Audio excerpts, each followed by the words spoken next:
Welcome, dear traveler through time, to the endless grasslands of Central Asia, to a landscape of sweeping horizons, harsh winters, and nomadic peoples who would, against all odds, create the largest contiguous land empire the world has ever seen. Tonight, as you settle into rest, we will journey across continents and centuries, following the rise of a people who began as scattered tribes on the Mongolian plateau and conquered from the Pacific Ocean to the borders of Europe, from the frozen forests of Siberia to the tropical islands of Southeast Asia. This is the story of the Mongol Empire, not the simplistic narrative of bloodthirsty barbarians destroying civilization, but the complex reality of a sophisticated steppe culture that revolutionized warfare, connected distant civilizations through unprecedented trade networks, and reshaped the political map of Eurasia in ways that echo into our own time. We will meet Temujin, a boy who survived abandonment, slavery, and tribal warfare to become Genghis Khan, the universal ruler who united the fractious Mongol tribes and led them on campaigns of conquest unmatched in human history. We will understand the revolutionary military tactics that allowed relatively small Mongol armies to defeat massive sedentary empires. We will explore how Mongol rule, despite its violent beginnings, facilitated the greatest exchange of goods, ideas, and technologies the medieval world had known, the so-called Pax Mongolica that connected East and West as never before.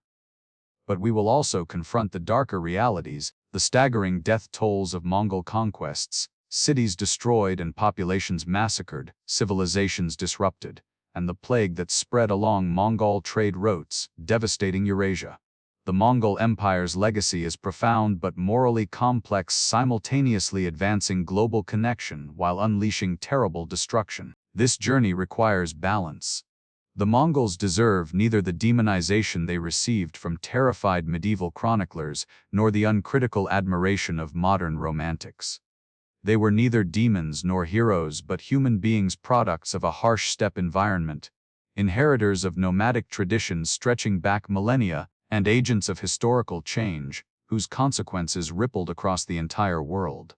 So breathe deeply, let your mind expand like the endless steppe horizon, and prepare to explore one of history's most dramatic stories, the rise of an empire that, at its peak, controlled 1/5 of the world's land surface and 1/4 of its population, yet lasted barely a century before fragmenting into successor states that would themselves shape Asian history for centuries to come. Let us begin on the high plateau of Mongolia, in the late 12th century, where a boy named Temujin is about to be born into a world of tribal warfare, shifting alliances, and constant struggle for survival on the unforgiving steppes. To understand the Mongol Empire, we must first understand the world from which it emerged, the Central Asian steppes, a vast grassland ecosystem stretching from Hungary to Manchuria, and the nomadic pastoral peoples who had inhabited these lands for millennia. The Mongol conquests didn't emerge from nowhere. They represented the culmination of steppe nomadic traditions, military techniques, and social organization that had evolved over centuries, suddenly focused and directed by extraordinary leadership toward world conquest. The steppe environment.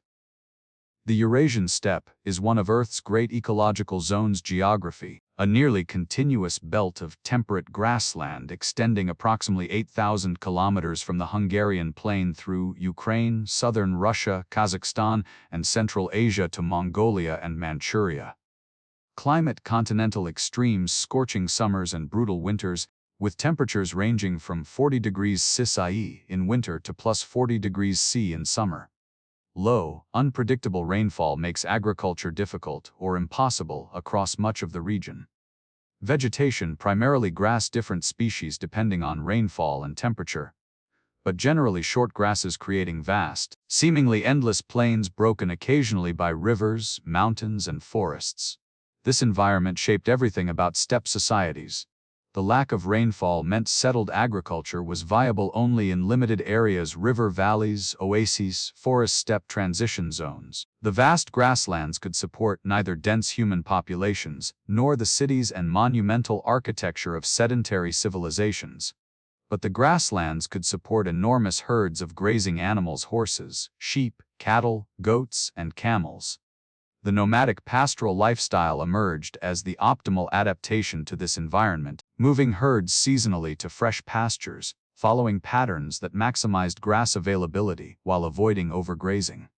Nomadic pastoralism.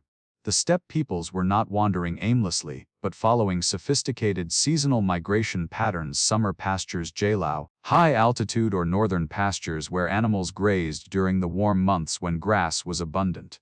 Winter pastures Kistau, sheltered valleys, southern locations, or areas with less severe winters where herds could survive the harsh season. Spring and autumn involved migrations between these zones, journeys of hundreds of kilometers, carefully timed to match grass growth patterns and weather conditions. The animals provided everything necessary for survival: horses, transportation, warfare, milk fermented into areg/kumis, occasionally meat.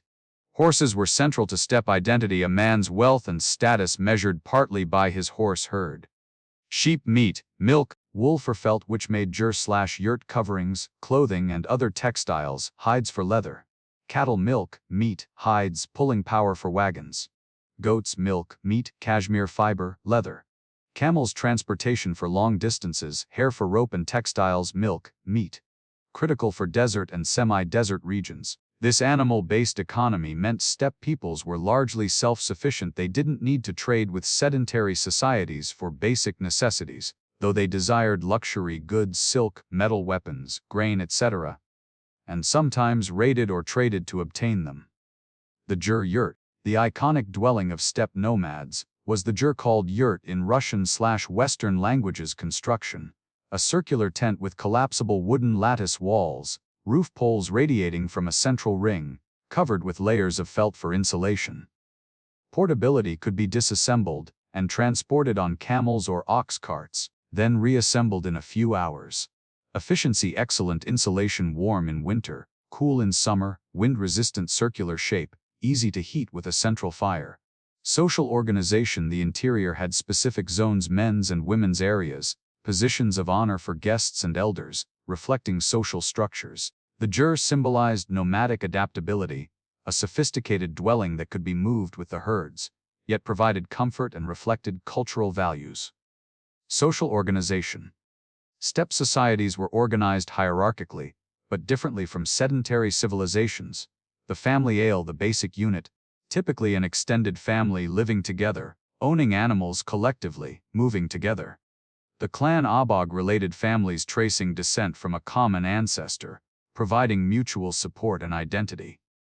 The tribe ulus, multiple clans united under a chief, often claiming mythological common ancestry. Tribes formed military and political units.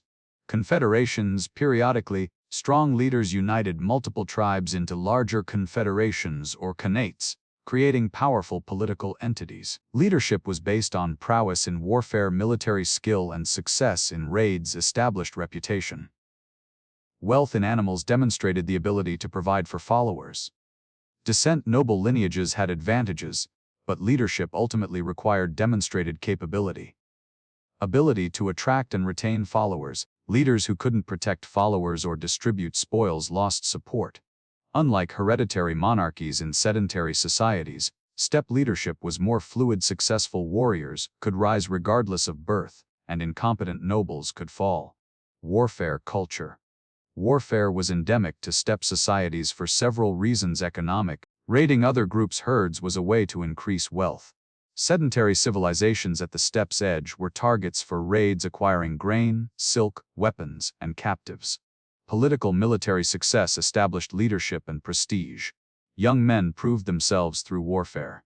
Environmental: competition for good pastures, water sources, and winter shelters could spark conflicts.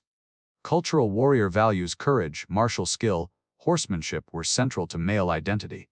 But steppe warfare had distinctive characteristics. Mobility: armies moved rapidly on horseback, using speed and maneuverability rather than set-piece battles. Archery: the composite bow, shot from horseback, was the primary weapon, allowing warriors to strike from distance while moving. Raiding: quick strikes to seize animals, goods, or captives, then rapid withdrawal before organized resistance could form. Flexibility: no fixed supply lines or bases. Armies lived off the land and their herds, appearing and disappearing like ghosts. These tactics would be refined and systematized by Genghis Khan into the most effective military force of the medieval world. The composite bow. The weapon that defines steppe warfare deserves special attention. Construction, made from layers of different materials: wood core, horn on the belly compression side, sinew on the back tension side glued together. This composite construction created a bow far more powerful than simple wooden bows. Power drew approximately 160 pounds, firing arrows that could penetrate armor at close range and kill at 200+ meters. Technique. Steppe warriors learned to shoot from horseback from childhood, firing accurately while riding at full gallop, using the Mongolian or thumb draw technique with a thumb ring. Tactics. The famous Parthian shot, turning in the saddle to fire backward while retreating, often used to draw enemies into ambushes. Manufacturing these bows required specialized skill and took months. The glues needed to cure in specific temperature and humidity conditions. A quality composite bow was a valuable possession, carefully maintained and often buried with its owner. Horse culture. The horse was absolutely central to steppe life. Mongolian horses were small, stocky, incredibly hardy animals, height about 13-14 hands, 132-142 cms, pony-sized by modern standards. Endurance: could survive on grass alone, forage through snow to find vegetation, endure extreme temperatures.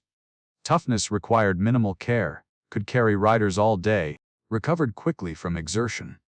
Each warrior might own multiple horses, 5-20 for common warriors, more for wealthy ones, rotating between them to keep fresh mounts available. This allowed Mongol armies to cover enormous distances, 50-60 miles per day, sustained for weeks. Horsemanship was learned from early childhood. Boys and girls rode almost from toddlerhood. By age 5-6, children could ride independently.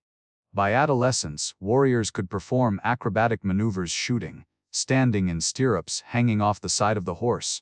The stirrup, probably invented on the steppes or in China centuries earlier, was crucial. It stabilized the rider, allowing accurate shooting while moving and delivering powerful blows in melee combat. Diet and cuisine. Steppe diet was based primarily on animal products. Dairy, the foundation, milk from horses, sheep, cattle, goats, and camels, was consumed fresh or processed into arag/kumis, fermented mare's milk, mildly alcoholic. Dried curds, portable, long-lasting dairy product. Cheese and butter, various forms depending on the animal and region. Meat, consumed regularly but not daily. Animals were valuable for their products: milk, wool, pulling power, and weren't slaughtered lightly. Meat consumption increased in winter and during celebrations. Blood, occasionally drawn from horses without killing them and consumed for nutrition. Preservation meat was dried boars for preservation, concentrated, lightweight protein, perfect for long journeys or military campaigns. Plant foods, relatively limited. Wild plants gathered seasonally, grain obtained through trade or cultivation in favorable areas, but not the dietary staple they were in agricultural societies. This diet provided excellent nutrition for an active lifestyle, but also meant steppe peoples needed large herds to support their populations, limiting population density and requiring extensive grazing lands. Religion and worldview. Pre-Mongol Empire, steppe peoples practiced shamanic and animistic religions. Tengri, the eternal blue sky, a supreme deity or cosmic force governing the universe. Nature spirits, mountains, rivers, sacred places had spiritual significance and required respect. Ancestor worship. Deceased ancestors, particularly notable warriors and leaders, were honored and consulted.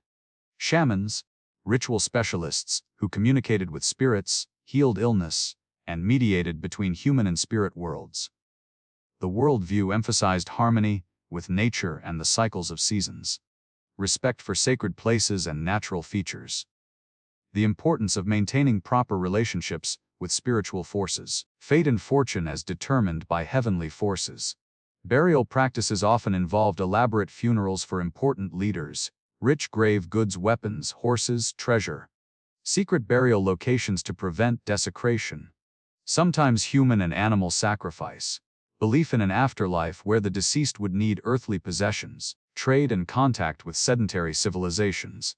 Despite being self-sufficient in basics, steppe peoples engaged in complex relationships with sedentary civilizations. Trade nomads offered horses for cavalry, agriculture.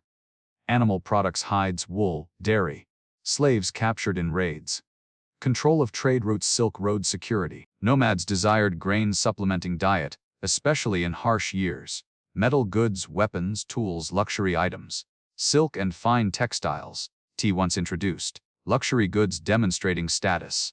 Tribute, sedentary states sometimes paid nomadic leaders to prevent raids, essentially protection money. Chinese dynasties frequently engaged in such arrangements, framing them as gifts to inferior barbarians even when the tribute flowed primarily one direction. Military service, nomads sometimes served as mercenaries or auxiliary cavalry for sedentary empires. Raiding, when trade and tribute were insufficient or when opportunity presented, nomads raided agricultural settlements for goods and captives. This relationship was complex, neither pure hostility nor pure cooperation, but constant negotiation, alternating between trade and conflict depending on circumstances, relative power, and leadership on both sides. Previous steppe empires.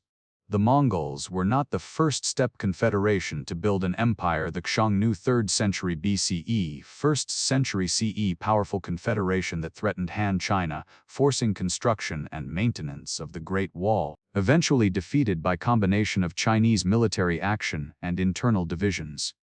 The Rären 4th-6th centuries CE dominated the eastern steppes, exacted tribute from northern Chinese dynasties. Defeated by Turkic uprising in 552 CE. The Gurktuaks 6th-8th centuries CE created vast empire stretching from Manchuria to the Black Sea. Left inscriptions in Old Turkic runic script. Eventually divided and weakened, conquered by Igehers and Chinese.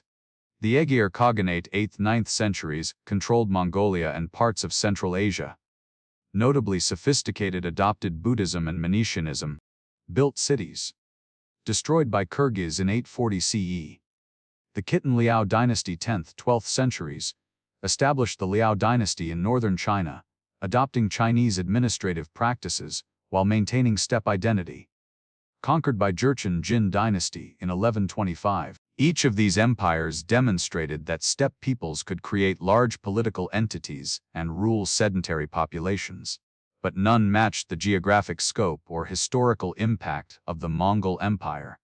The patterns were similar: unification of tribes under charismatic leader, military conquest of neighbors both nomadic and sedentary, extraction of tribute and trade goods, eventually division, civil war, defeat by rivals, or absorption into sedentary cultures. The Mongol Empire would follow some of these patterns but achieve unprecedented scale and lasting impact. The tribes of Mongolia circa 1160s.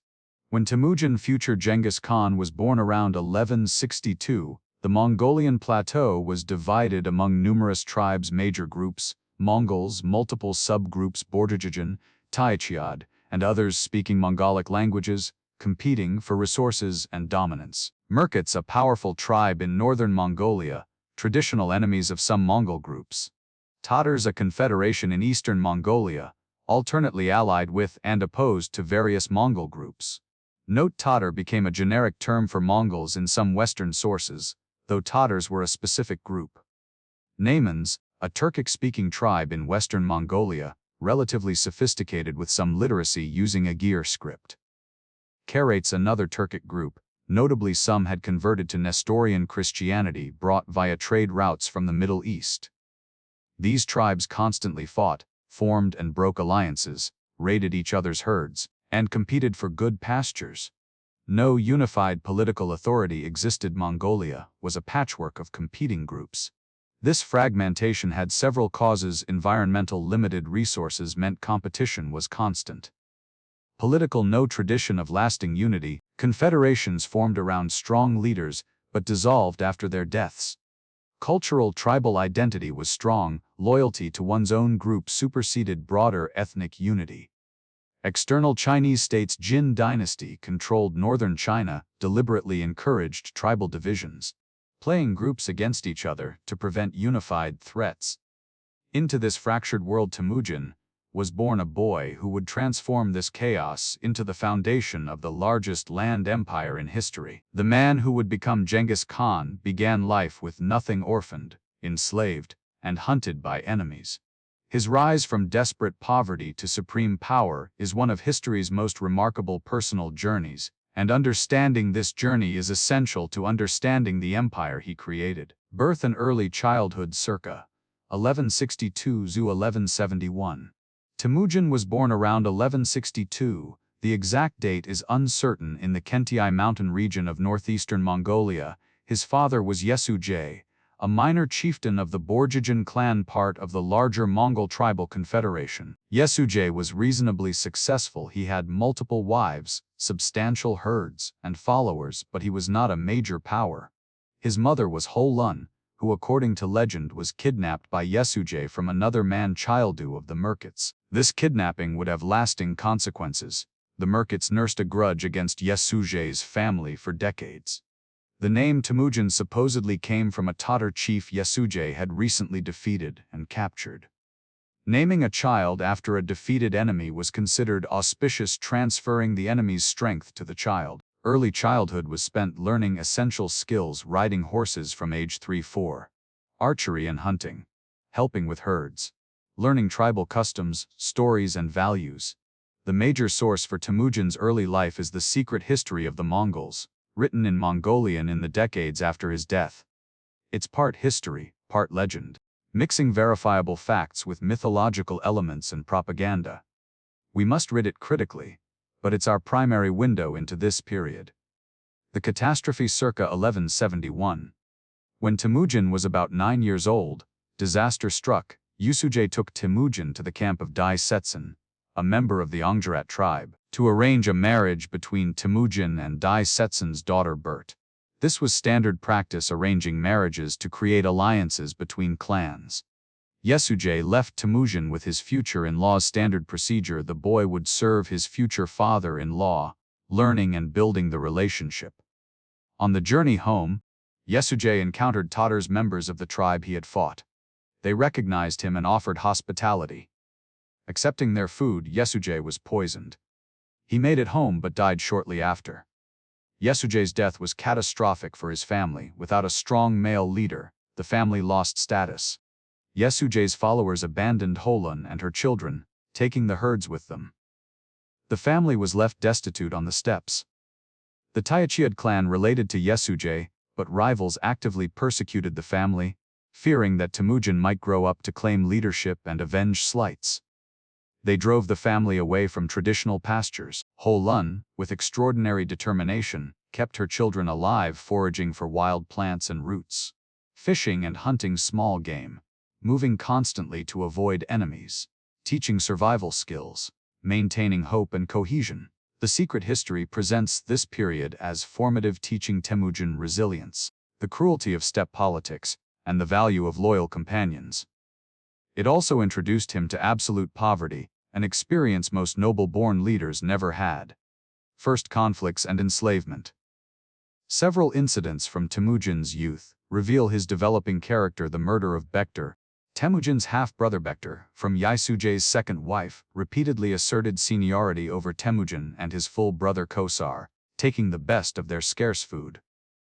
According to the Secret History, Temujin and Khosar killed Bektar with arrows. This fratricide horrified Hulagu, but it established Temujin's dominance within the family and demonstrated his willingness to use violence to resolve disputes, a pattern that would continue. Capture by the Tayachid clan, still fearing Temujin despite his poverty, captured him when he was a teenager, perhaps 14–16. They enslaved him, placing him in a wooden collar kang to prevent escape. Temujin escaped during a celebration when his captors were drunk, fleeing to the camp of a sympathizer named Sorkhan Shira, who hid him. This escape demonstrated resourcefulness and also earned Temujin his first loyal followers outside his immediate family. Sorkhan Shira's sons would later serve him. Marriage to Bert circa 1178. When Temujin was about 16, he returned to the Hungary to claim his bride Bert. Despite his poverty, Dai Setsen honored the arrangement, perhaps impressed by Temujin's survival or recognizing his potential. Bert would be Temujin's primary wife, though he would take many others according to steppe custom. She was intelligent, politically astute, and fiercely loyal. Her advice would influence many of his decisions. The marriage brought immediate benefits, a valuable alliance with the Ongeret tribe. Bert's dowry included a black sable coat, a luxury item. Increased status: a married man with household was more respectable than a fugitive orphan. Temujin used the sable coat strategically. He gave it to Togrul, also known as Ong Khan, leader of the powerful Kharat tribe and a former ally and a sworn brother of his father Yasujay.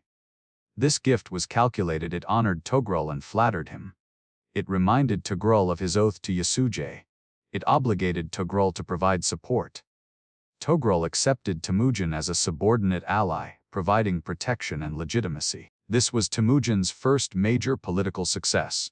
The kidnapping of Bert circa 1179–1180. Shortly after the marriage, the Merkits struck. Remembering the kidnapping of Holun by Yasujay decades earlier, the Merkits raided Temujin's small camp to exact revenge. They seized Bert and several others, leaving Temujin's family to flee into the mountains. This was a devastating blow. Personal: Bert was his beloved wife. Political inability to protect his wife showed weakness. Cultural kidnapping women was common in steppe warfare, but being victimized showed vulnerability. Temujin immediately sought help from Togrul, his patron, Jamuka, his childhood friend and a sworn brother. Both agreed to help, each bringing warriors. The alliance assembled a force of perhaps 20,000 warriors, far more than the Merkits expected. The attack was successful, surprising the Merkit camp, routing their warriors and recovering the captives. Bert was found and returned, but there was a complication. Bert was pregnant. She gave birth to a son, Jachi, whose paternity was uncertain. Was he Temujin's child or a Merkit's? This question would shadow Jachi throughout his life, though Temujin publicly acknowledged him as his son.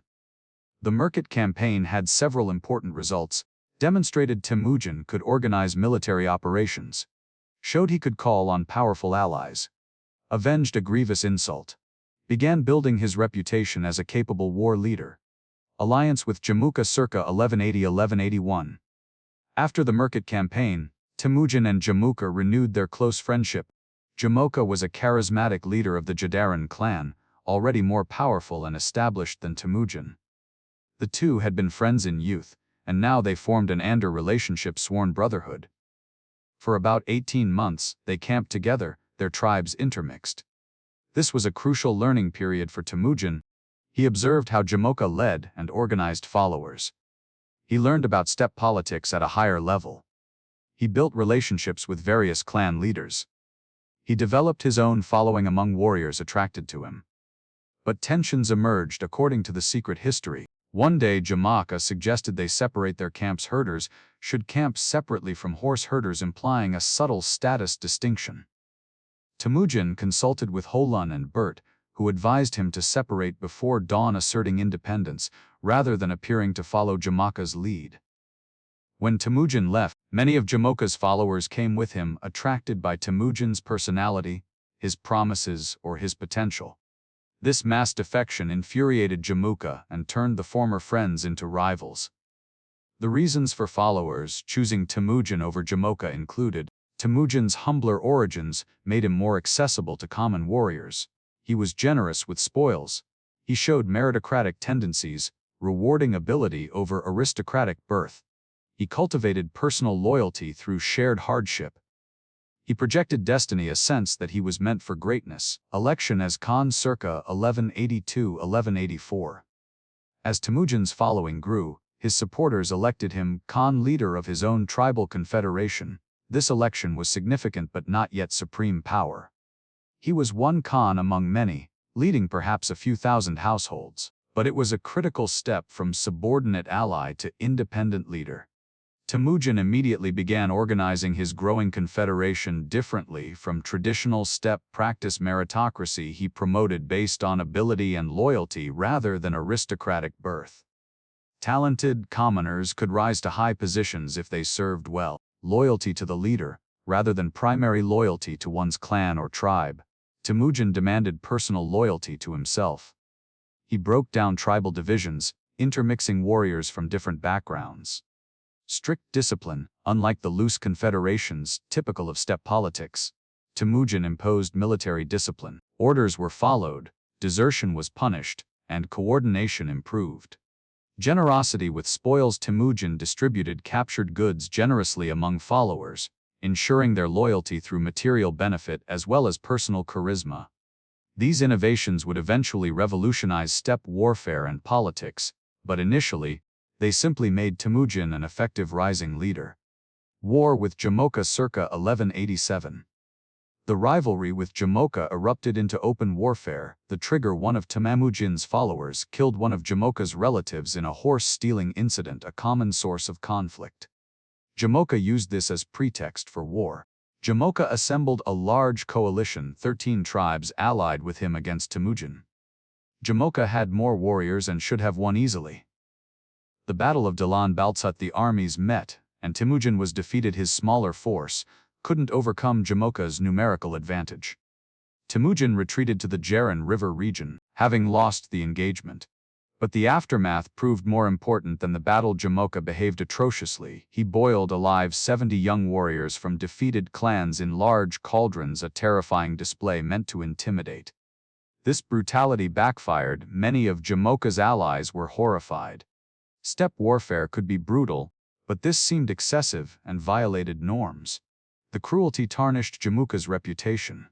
Meanwhile, Temujin treated captives more moderately and showed mercy to those who surrendered. This contrast attracted more followers. Warriors preferred a leader who was tough but not sadistically cruel. Service to the Jin dynasty circa 1190s. During this period, Temujin also served as a subordinate to the Jin dynasty, the Jurchen Empire ruling northern China. The Jin employed a classic divide-and-rule strategy, supporting some steppe leaders against others to prevent unified threats. They recognized Temujin as useful and granted him a minor title. Temujin learned valuable lessons about Chinese military organization and siege warfare, about the wealth and administrative sophistication of sedentary empires, about how to exploit divisions among enemies, about the potential rewards of conquering rich sedentary territories. This service also legitimized Temujin. A Jin title conferred status in steppe politics. Breaking with Togrel circa 1203. For years, Temujin served as a junior partner to Togrel Ong Khan of the Karates. This relationship was mutually beneficial. Togrel gained a capable military subordinate. Temujin gained protection, legitimacy, and opportunities for advancement. But as Temujin grew more powerful and independent, tensions emerged. Togrel's advisors, particularly his son Sengum, became jealous and fearful. They warned that Temujin was becoming too powerful and might challenge Togrel. A conspiracy developed. Togrel and Sengum plotted to assassinate Temujin at a feast, a common method. Invite the target to celebrations, then attack when they're relaxed and drunk. Temujin was warned by sympathizers at Togrel's court. He fled before the trap closed, escaping with a small bodyguard. This betrayal forced an open break. Temujin gathered his followers and prepared for war against his former patron. The war against the Karates 1203 was desperate. Togrel's forces were larger and initially successful. Temujin was driven into the wilderness with a handful of followers, drinking muddy water from a small spring to survive. This spring, Baljuna, became legendary. Those who drank from it became Temujin's most trusted inner circle. But Temujin persevered. He rallied his forces, received defectors from Togrel's ranks including Karates disgusted by Sengum's behavior, and launched a surprise night attack on Togrel's camp. The Battle of the Karate. Temujin's forces stormed Togrel's camp at night, creating chaos. After 3 days of fighting, Togrel's forces broke and fled. Togrel himself escaped, but was later killed by Naimans who didn't recognize him. The victory was decisive. Temujin absorbed the Karate Confederation, greatly increasing his power. He eliminated a major rival. He proved he could defeat more established leaders. The final campaign, defeating the Naimans 1204. The last major obstacle was the Naiman Confederation in western Mongolia. The Naimans were powerful. They had literacy using Iyer script, relatively sophisticated administration, and strong military forces. Their leader, Tayang Khan, considered Mongols to be inferior barbarians. Taiyang Khan gathered a coalition including Jamuka, Merkits, and other groups opposed to Temujin for a final confrontation. The Battle of Chakarmout 1204, the armies met in the Altai region. Temujin demonstrated superior tactics, using scouts and intelligence to track enemy movements, dividing forces to attack from multiple directions, maintaining discipline and coordination, exploiting Nayman weaknesses and overconfidence. The Naymans were crushed. Taiyang Khan was killed. His son fled later to die in Central Asia, and the Confederation collapsed. Temujin absorbed Nayman territory, including valuable administrators Tatars who knew Uyghur script. They would become the core of Mongol bureaucracy. Jamuka was captured shortly after, betrayed by his own men. Temujin offered to renew their friendship, but Jamuka refused, knowing his presence would always create problems. Jamuka requested death without spilling blood, a noble death. Temujin granted this, having him executed by breaking his back. By 1206, Temujin controlled all Mongolia. The competing tribes had been defeated, absorbed, or submitted. The Mongolian plateau was unified for the first time in generations. The Kurultai of 1206 becoming Genghis Khan. In 1206, Temujin summoned a great assembly Kurultai at the source of the Onan River. All the Mongol tribes sent representatives, chiefs, warriors, shamans to participate in this historic gathering. At this Kurultai, Temujin was proclaimed Genghis Khan or Chinggis Khan. The exact meaning is debated, but generally interpreted as universal ruler or oceanic ruler. This wasn't just a personal honor, it represented the unification of the Mongol tribes, the beginning of a new political entity, the Mongol Empire, a mandate for expansion beyond Mongolia, the transformation from tribal confederation to empire-building state. Genghis Khan reorganized Mongol society at this Kurultai, the decimal military system, all warriors organized into units of 10, 100, 1,000, and 10,000 Arbans, Zuns, Mingans, and Tumans. This replaced tribal organization with a military hierarchy transcending clan loyalties. The Keshig, an elite imperial guard of 10,000 warriors drawn from across the tribes, personally loyal to Genghis Khan. The Keshig served both as bodyguards and as a training ground for future commanders. Meritocratic advancement, formal establishment that rank would be based on ability and loyalty, not birth. Commanders from humble origins stood beside aristocrats. Legal reforms, beginning of what would become the Yasa legal code, standardized laws applying to all Mongols, replacing varied tribal customs. Distribution of territory, assignment of pastures to different groups, organizing the empire's territorial basis. The man who had been a desperate orphan, hunted and enslaved, had become supreme ruler of a unified Mongol nation. He was about 44 years old, and his conquests were about to begin. To understand how the Mongols conquered the largest land empire in history, we must understand their military system, a revolutionary combination of steppe traditions, organizational innovations, and tactical genius that made Mongol armies nearly unstoppable in the field. The Mongol military wasn't simply barbarian hordes overwhelming civilized armies through numbers, a common misconception. Mongol armies were often numerically inferior to their enemies but won through superior mobility, tactics, discipline, and organization. The decimal system. The foundation of Mongol military organization was the decimal system established at the 1206 Kurultai, Arban 10, the smallest unit, 10 warriors led by a commander Bagatur. These men fought together, camped together, and were collectively responsible for each other's conduct. Zun 110 Arbans formed a Zun, led by a centurion Zun Yu Noyan. Minghan 1010 Zuns formed a Minghan, led by a Minghan commander Mingan Yu Noyan. Tumen 10,010 Minghans formed a Tumen, the basic field army unit, led by a Tumen commander Tumen Yu Noyan. This system had several revolutionary advantages: clarity of command. Every warrior knew exactly who commanded him and who his subordinates were. The chain of command was clear and functional. Meritocratic advancement. Commanders at every level were appointed based on ability, not aristocratic birth. A talented common warrior could theoretically rise to Tumen commander. Collective responsibility. Each unit was collectively responsible for the conduct of its members. If one man fled, the entire Arban could be punished. This created peer pressure for discipline and courage. Flexibility units could be combined and recombined easily. Tumens could operate independently or coordinate for large campaigns. Smaller units could detach for reconnaissance or raiding. Transcending tribal identity by mixing warriors from different tribes within units, the system broke down traditional clan loyalties and created loyalty to the Khan and the empire rather than to one's tribe. The warriors. Every able-bodied Mongol male aged roughly 1460 was liable for military service. This created an enormous potential military force relative to population. Training Mongol boys learned riding and archery from early childhood.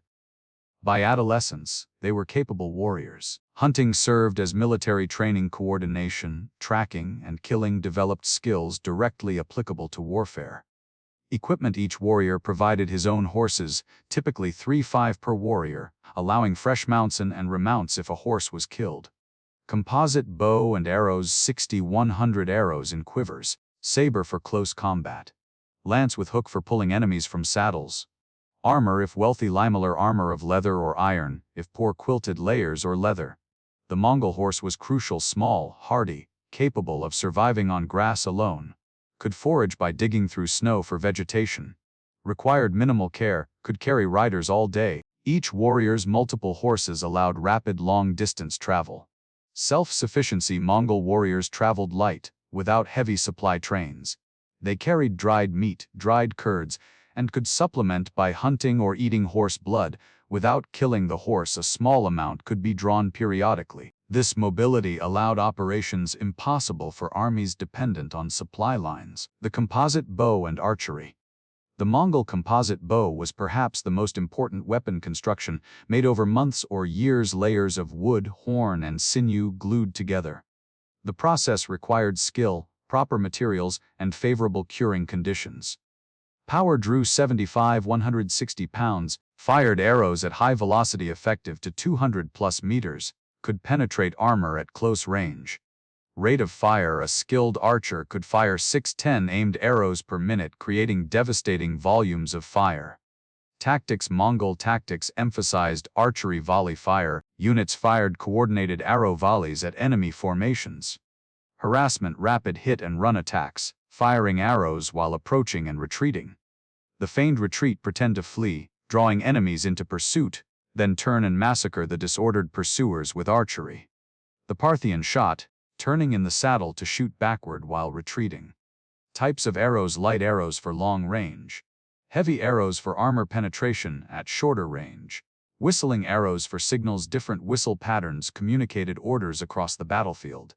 Armor and defense. Mongol warriors wore varying amounts of armor depending on wealth and role. Heavy cavalry, about 40% of forces. Lamellar armor. Small metal or hardened leather plates laced together. Helmet. Shield. Small, round, carried but not always used. Sometimes armor for the horse. Light cavalry, about 60%. Lighter protection. Leather armor, quilted padding, or minimal armor. Helmet. Relied on mobility over protection. The mix of heavy and light cavalry gave flexibility. Heavy cavalry for shock charges and holding positions, light cavalry for reconnaissance, harassment, and pursuit. Organization for campaign. When preparing for a major campaign, Genghis Khan's organization was meticulous intelligence gathering before attacking. Mongols sent spies and scouts, often merchants or travelers, to gather detailed information, enemy military strength and dispositions. Political situation. Factions, discontents, potential allies. Geography. Roads, water sources, fortifications, terrain. Economic conditions. Wealth to loot, food supplies. Strategic planning. Genghis Khan and his commanders planned campaigns in detail. Routes of march. Objectives and timelines. Coordination between multiple armies. Logistics and supply. Mobilization. Warriors were summoned from across the empire. The Tumen system allowed rapid assembly of large forces. Logistics. Although Mongol armies traveled lighter than sedentary armies, major campaigns still required organization. Herds of animals accompanied armies, providing meat, milk, and transport. Siege equipment. When needed, transported on wagons. Minimal but essential supplies. Tactical innovations. Mongol battlefield tactics were sophisticated and adaptable. The feigned retreat. The most famous Mongol tactic. Mongols would engage, then apparently flee in disorder. Enemy forces, thinking they were winning, would pursue. Mongol forces would suddenly wheel around, or reserves would emerge from concealment. The pursuing enemy, now disordered and extended, would be destroyed by coordinated archery and cavalry charges. This tactic required extraordinary discipline. Warriors had to flee convincingly, maintain unit cohesion while retreating, and then turn and fight on command. Most armies couldn't execute this reliably, but Mongol training and discipline made it devastatingly effective. Encirclement. Mongol armies excelled at surrounding enemies, using superior mobility to get behind enemy forces. Coordinating attacks from multiple directions. Cutting off retreat routes. Annihilating surrounded forces. Harassment and exhaustion. Against well-defended positions, Mongols would use hit-and-run attacks to wear down enemies. Cut supply lines and foraging parties. Prevent rest or resupply. Wait for enemies to weaken before decisive attack. Coordination. Large Mongol armies could operate in multiple widely separated columns, then converge at planned times and places with remarkable precision, demonstrating sophisticated command and control. Psychological warfare. Mongols used terror, deliberately massacring cities that resisted to encourage others to surrender. Spreading rumors of Mongol numbers and ferocity. Offering generous terms to those who submitted without fighting. Creating the impression that resistance was futile. Siege warfare. Initially, Mongols were poor at siege warfare. Steppe nomads had little experience capturing fortified cities. But they learned quickly. Chinese engineers taught Mongols siege techniques and built siege equipment, catapults and trebuchets for hurling stones and fire at walls. Siege towers, mobile towers allowing attackers to fire down into fortifications. Mining, digging tunnels under walls to collapse them. Gunpowder weapons, primitive rockets, bombs and incendiaries. Chinese had invented gunpowder and Mongols adopted these weapons. Adaptation. Mongols adapted siege warfare to their strengths, using captured enemy soldiers as expendable labor or human shields. Diverting rivers to flood cities or cut water supplies. Starving cities into submission through blockade. Terrorizing defenders with massacres of those who resisted. By the 1220s-1230s, Mongol armies were adept at siege warfare, capturing fortified cities throughout Eurasia. Communication and intelligence. The Mongol military communication system was sophisticated. The Yam system, a network of post stations across the empire, stations spaced 1 day's ride apart, about 25-30 miles. Fresh horses at each station. Messengers carried tablets pesa authorizing use of the system. Allowed messages to travel hundreds of miles in days. Also used for official travel, diplomatic missions, and administrative communication. Signals, whistling arrows communicated orders on the battlefield.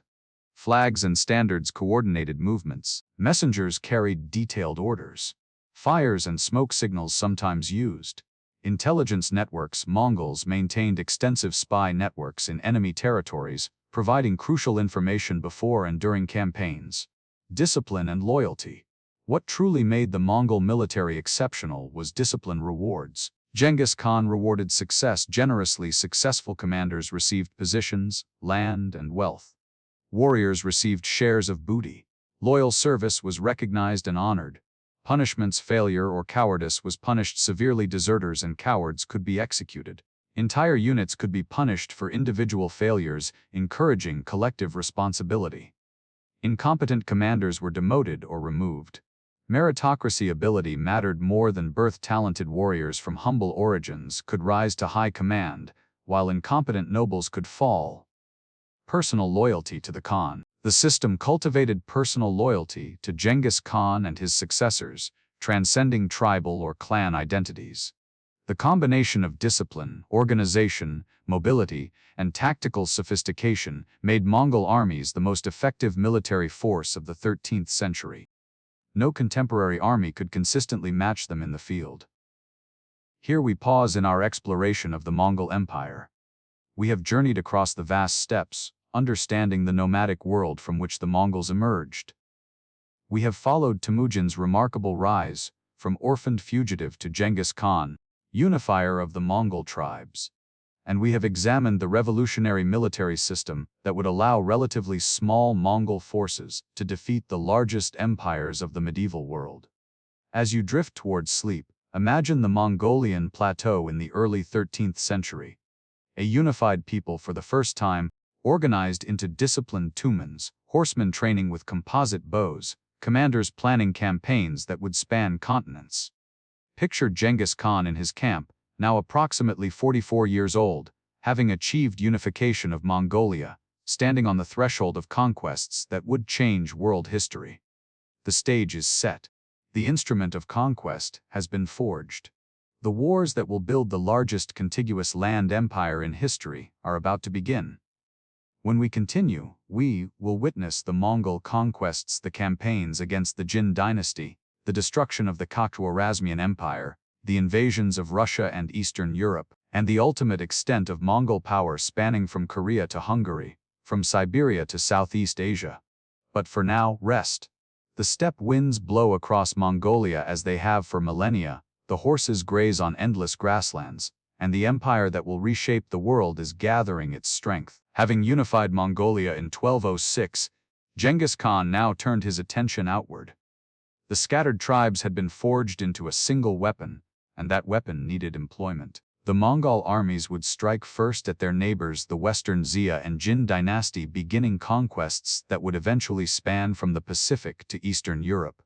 These initial campaigns established patterns that would characterize Mongol warfare: devastating mobility, adaptive tactics, ruthless treatment of resistance, and the transformation from steppe raiders into empire builders capable of conquering sedentary civilizations. The strategic situation in 1206. Mongolia was surrounded by powerful sedentary states. To the southeast, the Jin dynasty, also called the Jurchen Jin, controlled northern China, including Beijing, then called Zhongdu or Dodu. Founded by the Jurchen people, ancestors of the later Manchus, the Jin had conquered northern China from the Song dynasty in the early 12th century. They were a formidable military power with millions of subjects, walled cities, and sophisticated administration. To the south, the Western Xia Tangut Empire controlled the Gansu Corridor and parts of modern Ningxia and Inner Mongolia. Founded by the Tangut people, the Western Xia practiced Buddhism, had their own script, and served as an intermediary between Mongolia and the Silk Road trade networks. To the west, beyond the deserts of Central Asia, lay the Khwarazmian Empire, though Genghis Khan wouldn't engage with them until later, and various Central Asian city-states. All of these states had previously played Mongol tribes against each other, paid tribute to some while supporting enemies of others, and generally dominated the steppe peoples through superior wealth and resources. Now circumstances had changed. A unified Mongolia under brilliant leadership presented a threat these states were slow to recognize. The campaign against Western Xia 1205-1210. Genghis Khan's first major external campaign targeted Western Xia. The strategic logic: Western Xia was closer and smaller than the Jin dynasty. It controlled valuable trade routes and wealthy oasis cities. Success would provide experience, wealth, and confidence. Western Xia's defeat would secure Mongolia's southern flank before attacking the Jin. The 1205-1207 raids, initial Mongol attacks, were traditional steppe raids striking border regions, seizing livestock and goods, testing defenses. These raids revealed Western Xia's military capabilities and weaknesses. The 1209-1210 campaign, Genghis Khan launched a major invasion. Mongol forces penetrated deep into Western Xia territory, defeating field armies and besieging cities. The Tanguts retreated to their fortified capital, Zhongsing, modern Yinchuan. The siege of Zhongsing revealed Mongol limitations in siege warfare. At this early stage, Mongol forces surrounded the city, but lacked experience capturing heavily fortified positions. Attempts to divert the Yellow River to flood the city failed. The river was too powerful, and the flood damaged Mongol camps as much as the city. The siege dragged on for months. But Western Xia weakened. The siege, combined with Mongol devastation of the countryside, strangled the economy and morale. Western Xia sued for peace. The Tangut emperor agreed to recognize Mongol suzerainty, pay tribute in goods and animals, provide military support for future Mongol campaigns. Give a princess to Genghis Khan as a wife, cementing the alliance. Genghis Khan accepted these terms. He didn't need to capture Zhongxing's submission, and tribute achieved his goals with less cost. This established a pattern: cities that surrendered were spared, those that resisted were destroyed. The campaign had achieved multiple objectives: secured Mongolia's southern border, gained tribute and wealth, trained Mongol armies in campaigning against sedentary states, demonstrated to the Jin dynasty that the Mongols were a serious threat. The war against the Jin dynasty 1211–1234.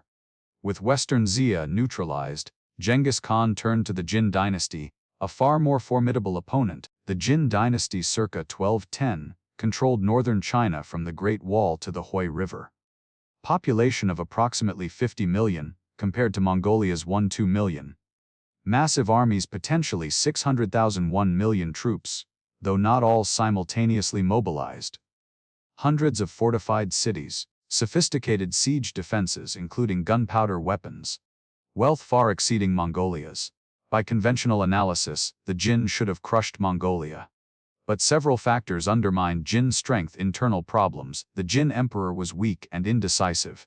Corruption plagued the administration. The Jurchen military elite had adopted Chinese customs and lost some martial edge. Subject Chinese populations resented Jurchen rule and sometimes supported Mongol invaders. Strategic errors. The Jin underestimated the Mongol threat initially. They had previously employed divide and rule tactics with steppe tribes, but failed to recognize that a unified Mongolia changed the equation. They didn't mobilize fully until after initial defeats. The 1211 invasion. Genghis Khan launched the war with a proclamation listing Jin offenses, execution of Mongol envoys in the past. Support for Mongol enemies, the Tatars. Demanding tribute from Mongols while treating them as inferiors. General arrogance and mistreatment. The Mongol invasion force numbered, perhaps 90,000, 120,000 warriors, enormous by Mongol standards, tiny compared to Jin potential strength. The crossing of the Great Wall. The Jin had fortified the northern border extensively, but Mongol forces found weakly defended sectors. The wall was hundreds of miles long and couldn't be uniformly garrisoned and bypassed strong points. Initial battles saw Mongol victories. Mongol mobility and tactics overwhelmed Jin field armies. Generals trained to fight other sedentary armies couldn't counter the feigned retreats, envelopments, and cavalry tactics. Jin armies retreated to fortified cities. The Mongol approach shifted to siege warfare. Mongols surrounded cities, cutting them off from supply and reinforcement. Jin defenders had gunpowder weapons, catapults, and strong walls, initially effective against Mongol assaults. Stalemates developed at major cities. Learning from experience, Genghis Khan recruited Chinese engineers who had defected or been captured. These engineers taught Mongols siege techniques. They built siege equipment, catapults, trebuchets, siege towers. They advised on mining, flooding, and other siege methods. The Mongol strategy evolved, systematically capturing smaller cities to build experience and resources. Using captured populations as labor, including human shields in assaults. Terrorizing defenders. Cities that surrendered were spared, those that resisted were massacred. Isolating major cities by controlling surrounding territory. The Siege of Zhongdu/Beijing 1213–1215. The Jin capital, Zhongdu, modern Beijing, became a major objective by 1213. Mongol forces had conquered much of northern China outside the major fortified cities. The Jin emperor fled south to Kaifeng, leaving Zhongdu defended by a garrison. The siege lasted over a year. Mongol forces surrounded the city completely. Food supplies dwindled as the siege tightened. The garrison and population suffered from starvation and disease. The Jin government in Kaifeng sent relief expeditions, but Mongols intercepted and destroyed them. In 1215, the city surrendered. The Mongol sack of Zhongdu was devastating.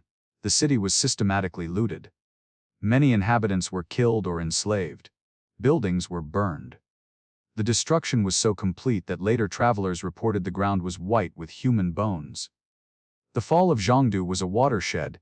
It demonstrated that even the greatest Jin cities could fall. It provided enormous wealth to the Mongols. It showed the Jin dynasty was vulnerable. It established Mongol dominance in northern China. The Khitan defection. An important development was the defection of Khitan forces to the Mongols. The Khitans were a people who had previously ruled northern China as the Liao dynasty 10th–12th centuries before being conquered by the Jin. Many Khitans served in the Jin military but resented Jurchen rule. Khitan generals, seeing Mongol success, defected with their armies. These defectors brought military forces adding to Mongol strength. Administrative expertise. Khitans were literate and experienced in governing. Knowledge of Jin strategy and defenses. Legitimacy. The Khitans had ruled this region before and provided continuity. Yelu Chukai, a Khitan official, became one of Genghis Khan's most important advisors. He convinced Genghis Khan that sedentary populations were more valuable as taxpayers than as corpses. He advocated for establishing administration rather than simply looting and destroying. He helped create the bureaucratic foundation for Mongol rule in China. His influence moderated Mongol destructiveness and contributed to long-term imperial success. The war continues 1216–1223. Although Zhongdu had fallen, the Jin dynasty survived. The Jin government relocated to Kaifeng in central China, continued resisting, and rebuilt armies. The war became a grinding conflict. Genghis Khan delegated much of this campaign to his general Mukhali. Mukhali was made supreme commander in northern China. He continued the systematic conquest of Jin territory. He recruited local forces, Chinese, Khitan, Jurchen defectors. He established Mongol administration in conquered regions. Genghis Khan himself turned attention westward, as we'll see, leaving the Jin war to subordinates. The war dragged on for years. Jin resistance was stubborn. Each city required siege. Jin forces occasionally counterattacked successfully. The complete conquest of the Jin wouldn't occur until 1234 after Genghis Khan's death. But by 1220, Mongols controlled most of northern China, the Jin dynasty was reduced to southern territories, and Mongol dominance was established. The conquest of the Chagatai 1218. While the Jin war continued, a Mongol army conquered the Chagatai, also called Western Liao in Central Asia. The Chagatai was a Buddhist Khitan state in Central Asia, modern Kyrgyzstan, Kazakhstan, and Xinjiang, founded by Khitan refugees after the Liao dynasty fell. By 1218, the Chagatai was weakened by internal problems. Genghis Khan sent an army under the general Jebe to conquer it. Jebe's campaign was swift and efficient. Many cities surrendered without fighting. The Chagatai ruler was captured and executed. Mongol authority was established across the region. This conquest was strategically important. It brought Mongol borders to the edge of the Khwarazmian Empire. It secured trade routes. It provided bases for further western expansion. It demonstrated Mongol ability to project power thousands of miles from Mongolia. Lessons from the early conquests. The campaigns against Western Xia, Jin, and Chagatai taught the Mongols crucial lessons: siege warfare, from initial inexperience to growing competence, through recruiting engineers and learning techniques. Administration, the need to govern conquered territories rather than simply looting them. Yelu Chukai's influence was critical. Terror as policy, the deliberate use of massacres to encourage surrender. Cities that resisted were destroyed, those that submitted were spared. This psychological warfare reduced resistance. Flexibility, adapting tactics to local conditions, different approaches for steppe warfare, siege warfare, mountain warfare, etc. Delegation. Genghis Khan couldn't personally lead every campaign. He developed a cadre of capable generals: Mukhali, Jebe, Subutai, and others who could operate independently. Integration, incorporating conquered peoples into the Mongol system. Chinese engineers, Khitan administrators, IGR scribes, etc., all contributed expertise. These lessons would be applied in the even more dramatic Western campaigns to come. The Mongol conquest of the Khwarazmian Empire 1219–1221 was one of history's most devastating military campaigns. An entire empire destroyed in less than 2 years, major cities razed, and millions killed. This campaign began with a diplomatic incident and escalated into a war of extermination that demonstrated the full, terrifying power of Mongol military might. The Khwarazmian Empire. The Khwarazmian Empire circa 1218 was a major Central Asian power territory, controlled modern Uzbekistan, Turkmenistan, much of Iran, and parts of Afghanistan, the heartland of Central Asia's trade networks. Cities included some of the richest cities in the medieval world: Samarkand, a major trading hub on the Silk Road; Bukhara, a center of Islamic learning and culture; Urgench, the capital, a wealthy commercial city; Merv, one of the world's largest cities, a center of agriculture and trade; Nishapur, another major city with substantial population.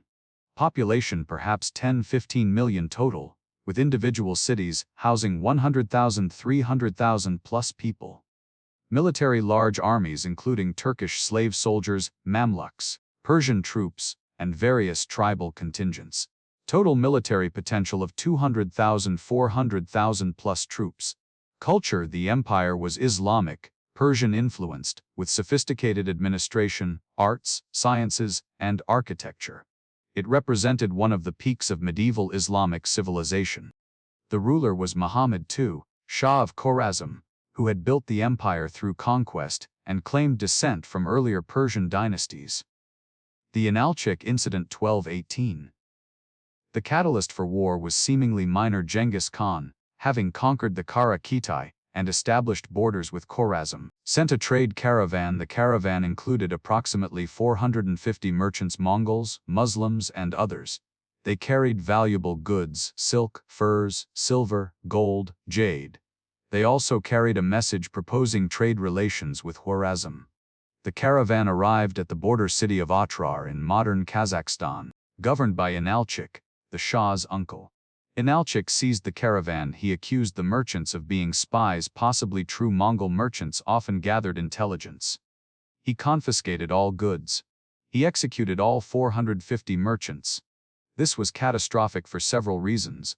It violated the merchant caravan's traditional protected status. It was a gross insult to Genghis Khan.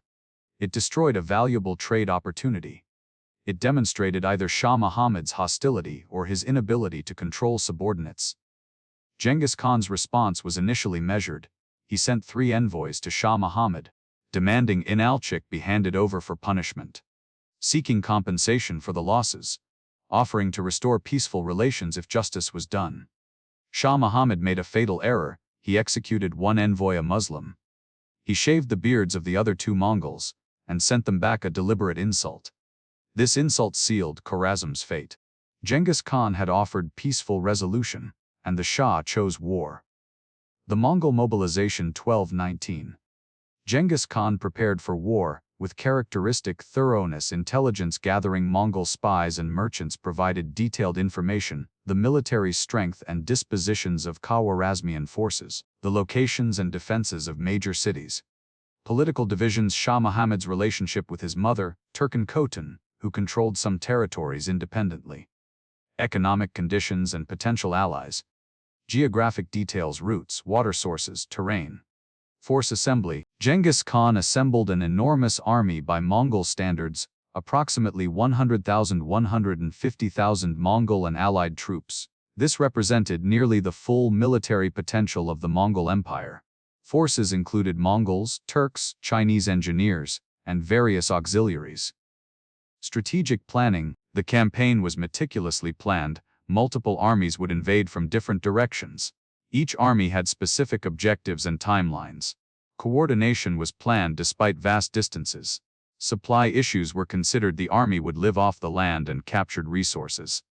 The invasion late 1219. The Mongol invasion struck with devastating speed and coordination. Shah Muhammad's strategy was defensive. He dispersed his forces to garrison major cities. He held back a field army under his command. He expected to defend static positions, while the Mongols exhausted themselves. This strategy was disastrous. It surrendered initiative to the Mongols. It divided Khwarazmian forces into isolated garrisons. It allowed Mongols to defeat forces piecemeal. It failed to exploit the one advantage, numerical superiority, in a single decisive battle. The Mongol strategy was the opposite: rapid movement and concentration of force, isolating and destroying cities individually, using psychological warfare, terror, to encourage surrender, pursuing and destroying the Shah's field army. The fall of Otrar late 1219, early 1220. The first target was symbolic Otrar, where Inalchik had killed the merchants. The siege began with Mongol forces surrounding the city completely. Inalchik commanded the defense. After fierce resistance, the city fell. The garrison fought stubbornly. When walls were breached, fighting continued street by street. Inalchik held out in the citadel even after the city fell. Finally, the citadel was taken. Inalchik's fate was gruesome. Mongols executed him by pouring molten silver into his eyes and ears, symbolizing his greed for the caravan's silver. The population was massacred or enslaved. The city was razed. Few buildings were left standing. The destruction of Otrar sent a message: resistance would be met with total destruction. The sack of Bokhara, February 1220. Genghis Khan personally led the assault on Bokhara. One of Central Asia's greatest cities, Bokhara was a center of Islamic learning, home to libraries, madrasas, mosques, and scholars. It was a jewel of Islamic civilization. The approach saw Mongols using deception. They drove captured populations before them, creating the appearance of a much larger force. They cut off escape routes and surrounded the city. They demanded surrender. The garrison tried to break out and flee, but was intercepted and destroyed. The civilian population, seeing this, surrendered. Genghis Khan entered the city and, according to Islamic sources, rode his horse into the great mosque, a profound sacrilege. He reportedly declared to the assembled population, "I am the punishment of God. If you had not committed great sins, God would not have sent a punishment like me upon you." The city was systematically looted. Valuables were seized. The young and able-bodied were enslaved. Craftsmen and useful artisans were spared and deported to Mongolia. Much of the population was killed. The city was burned. The great libraries went up in flames, destroying countless irreplaceable manuscripts. Bukhara's destruction was a cultural catastrophe. Centuries of learning and scholarship consumed in days. The fall of Samarkand, March 1220. Samarkand, the jewel of the Silk Road, fell next. The city had a garrison of 50,000, 100,000 troops, plus a substantial civilian population, perhaps 100,000 plus. The Mongol assault combined military and psychological elements. The city was completely surrounded. Mongols used captured populations to fill moats and approach walls. They demonstrated overwhelming force. They offered terms: surrender and live, resist and die. The garrison held out for several days but saw the situation was hopeless. The city negotiated surrender. But the garrison attempted a breakout, attempting to escape the city and rejoin Shah Muhammad's forces. Mongols intercepted and destroyed them almost completely.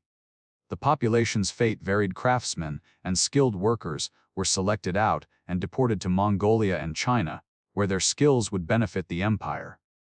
Young men were conscripted for labor, often used as human shields in future sieges. Able-bodied adults were often killed or enslaved. The elderly, sick, and those deemed useless were usually killed. Estimates suggest 50,000 plus deaths. The city was looted thoroughly but not completely destroyed. Its commercial value was too great. Mongols wanted to restore trade eventually. The hunt for Shah Muhammad. While cities fell, Genghis Khan detached forces to pursue Shah Muhammad. The Shah, seeing his empire collapsing, fled westward. He abandoned his army. He left defenders to their fate. He hoped to escape to friendly territory. Genghis Khan dispatched generals Jebe and Subutai with 20,000 cavalry to pursue their mission: capture or kill the Shah. They were authorized to pursue across any distance. The pursuit covered thousands of miles across Persia, modern Iran, through mountainous terrain, across deserts, the Shah staying barely ahead of his pursuers. The Shah fled to an island in the Caspian Sea, where he died, probably from illness, possibly from despair, in 1221. His empire was shattered, his armies destroyed, and his cities burned. The Siege of Urgench, 1220–1221. The capital Urgench resisted fiercely. The city was defended by Jalal ad-Din, the Shah's capable son, and the Shah's mother, Turkan Khotun. The siege lasted for months. Urgench's defenders fought street by street, house by house. Mongol commanders included Genghis Khan's sons Joshai, Chagatai, and Urjadeh. Disagreements among them complicated the siege. Eventually, the city fell. Mongol forces stormed the defenses. Final resistance was crushed. The destruction was total. Urgench's fate was perhaps the worst of any city. The population was systematically killed. Reports suggest 100,000 plus deaths. The city was so thoroughly destroyed that it was never rebuilt on the same site. Mongols supposedly diverted the Omu Darya River over the ruins, symbolically erasing the city. The destruction of Merv, February 1221. Merv was one of the world's largest cities, possibly housing 200,000 plus people. The city surrendered to Mongol general Talyui Genghis Khan's youngest son after brief resistance. Despite surrendering, the population was massacred. Mongols divided the population into groups. Each Mongol soldier was supposedly assigned to kill hundreds of people. The killing took days. Reports suggest 700,000 deaths, likely exaggerated, but even conservative estimates suggest 100,000 to 200,000 killed. Merv's destruction was so complete that the irrigation systems were deliberately destroyed. The agricultural hinterland was devastated. The city never recovered its former size or importance. Even today, the ruins are a reminder of the campaign's destructiveness. The sack of Nishapur, April 1221. Nishapur suffered perhaps the most vindictive destruction. The siege occurred after Mongol general Takwachar Genghis Khan's son-in-law was killed in an earlier assault. His widow, Genghis Khan's daughter, demanded vengeance. When the city fell, the entire population was killed. Estimates range from tens of thousands to over 1 million. The higher numbers are certainly exaggerated. Buildings were razed to the ground. The destruction was so thorough that pyramids of severed heads were built. Cats, dogs, and other animals were reportedly killed. The site was plowed over and sown with barley to symbolically erase the city. Nishapur became a symbol of Mongol vengeance. What happened to cities that killed important Mongols? Jalal ad-Din's resistance, 1221–1231. The Shah's son, Jalal ad-Din, continued resistance. Unlike his father, Jalal ad-Din was a capable military leader. He gathered remnant forces and fought guerrilla campaigns. The Battle of Parwan 1221, Jalal ad-Din actually defeated a Mongol force, a rare occurrence. This victory was temporary but demonstrated that Mongols weren't invincible. Genghis Khan personally pursued Jalal ad-Din. Jalal ad-Din fled to the Indus River. Cornered, Jalal ad-Din's forces fought desperately. Finally, Jalal ad-Din reportedly jumped his horse off a cliff into the Indus River and swam to safety. Genghis Khan, according to legend, was so impressed by this bravery that he ordered his men not to shoot Jalal ad-Din as he escaped. Jalal ad-Din escaped to India but continued resistance until he was eventually killed by bandits in 1231. The death toll. The Khwarazmian campaign's death toll was staggering. Conservative estimates: 1–2 million killed directly in sieges, massacres, and fighting. Higher estimates: 5–15 million when including deaths from destruction of agriculture and irrigation leading to famine. Disease, plague, and other epidemics flourished amid the destruction. Displacement and refugee deaths. Economic collapse causing starvation. The Persian historian Juvayni, writing a generation later, described cities and regions that had not recovered. The Khwarazmian campaign was one of history's great demographic catastrophes. Why such destruction? Several factors explain the exceptional destructiveness. Vengeance. Genghis Khan was genuinely furious about the murdered merchants and insulted envoys. This was personal. Policy. The terror served strategic purposes, encouraging other cities to surrender without fighting. Culture clash. Mongols valued loyalty and submission. Resistance was seen as rebellion deserving extreme punishment. Economic logic. From Mongol perspective, destroyed cities couldn't resist again or support enemies. The deliberate destruction of economic infrastructure prevented recovery. Lack of value. Unlike China, which Mongols wanted to rule and tax, Khwarazm was less valuable to Mongols. They could destroy it and still benefit from restored trade routes later. The human cost was immense, and the Khwarazmian campaign remains one of the darkest chapters in Mongol history. While Genghis Khan completed the conquest of Khwarazm, he had sent two of his greatest generals, Jebe and Subutai, on what became one of history's most remarkable military campaigns, a reconnaissance in force that would circle the Caspian Sea, defeat multiple armies, and raid deep into Eastern Europe before returning to Mongolia. This campaign to 12,012–23 demonstrated Mongol capability to operate independently across vast distances, gather intelligence, and defeat enemies thousands of miles from home. It also presaged the later Mongol invasions of Europe. The mission. After pursuing Shah Muhammad to his death, Jebe and Subutai received permission from Genghis Khan to continue westward. The force, approximately 20,000–30,000 Mongol cavalry, relatively small but highly mobile and experienced. The objectives continue pursuing any remnants of Shah Muhammad's forces, gather intelligence about the lands west of the Caspian, make contact with potential enemies and allies, demonstrate Mongol power, eventually return to Mongolia via the northern route around the Caspian, through the Caucasus and southern Russia. This wasn't a conquest but reconnaissance. Mongols wanted information about these regions for potential future campaigns. Through Persia and the Caucasus, 2012–2001. The Mongol force swept through northwestern Persia. Cities encountered were given a choice: submit and provide supplies, or be destroyed. Most submitted, having heard of Mongol ferocity in the Khwarazmian campaign. The Mongols crossed into the Caucasus region, modern Azerbaijan, Georgia, Armenia. The Georgian kingdom, a Christian state, attempted to resist. Georgian armies engaged the Mongols in several battles. Initial Georgian successes were reversed when Mongols used feigned retreats. Georgian forces were defeated and scattered. Mongols ravaged Georgian territory. The Kingdom of Georgia was a significant power, having recently reached its cultural and political peak under Queen Tamar, who had died in 1213. The Mongol raid devastated the kingdom, beginning a decline that would continue for decades. Penetrating the Caucasus Mountains, Mongols encountered various peoples: the Alans, an Iranian people in the northern Caucasus, various Turkic tribes, Cumans/Kipchaks, Circassians, and other mountain peoples. The Mongols used a combination of force and diplomacy, defeating those who resisted, making temporary alliances with some groups, Cumans, to attack others, Alans, then betraying those allies once their usefulness ended. This duplicity was strategic. Mongols didn't need lasting alliances, only temporary advantages. The pattern of divide and conquer worked effectively. Arrival in the Pontic steppe, 1222. Emerging from the Caucasus, the Mongols entered the Pontic-Caspian steppe, vast grasslands north of the Black Sea in what is now southern Russia and Ukraine. This region was controlled by various groups. The Cumans/Kipchaks, Turkic nomadic peoples, related to those the Mongols had encountered in Central Asia.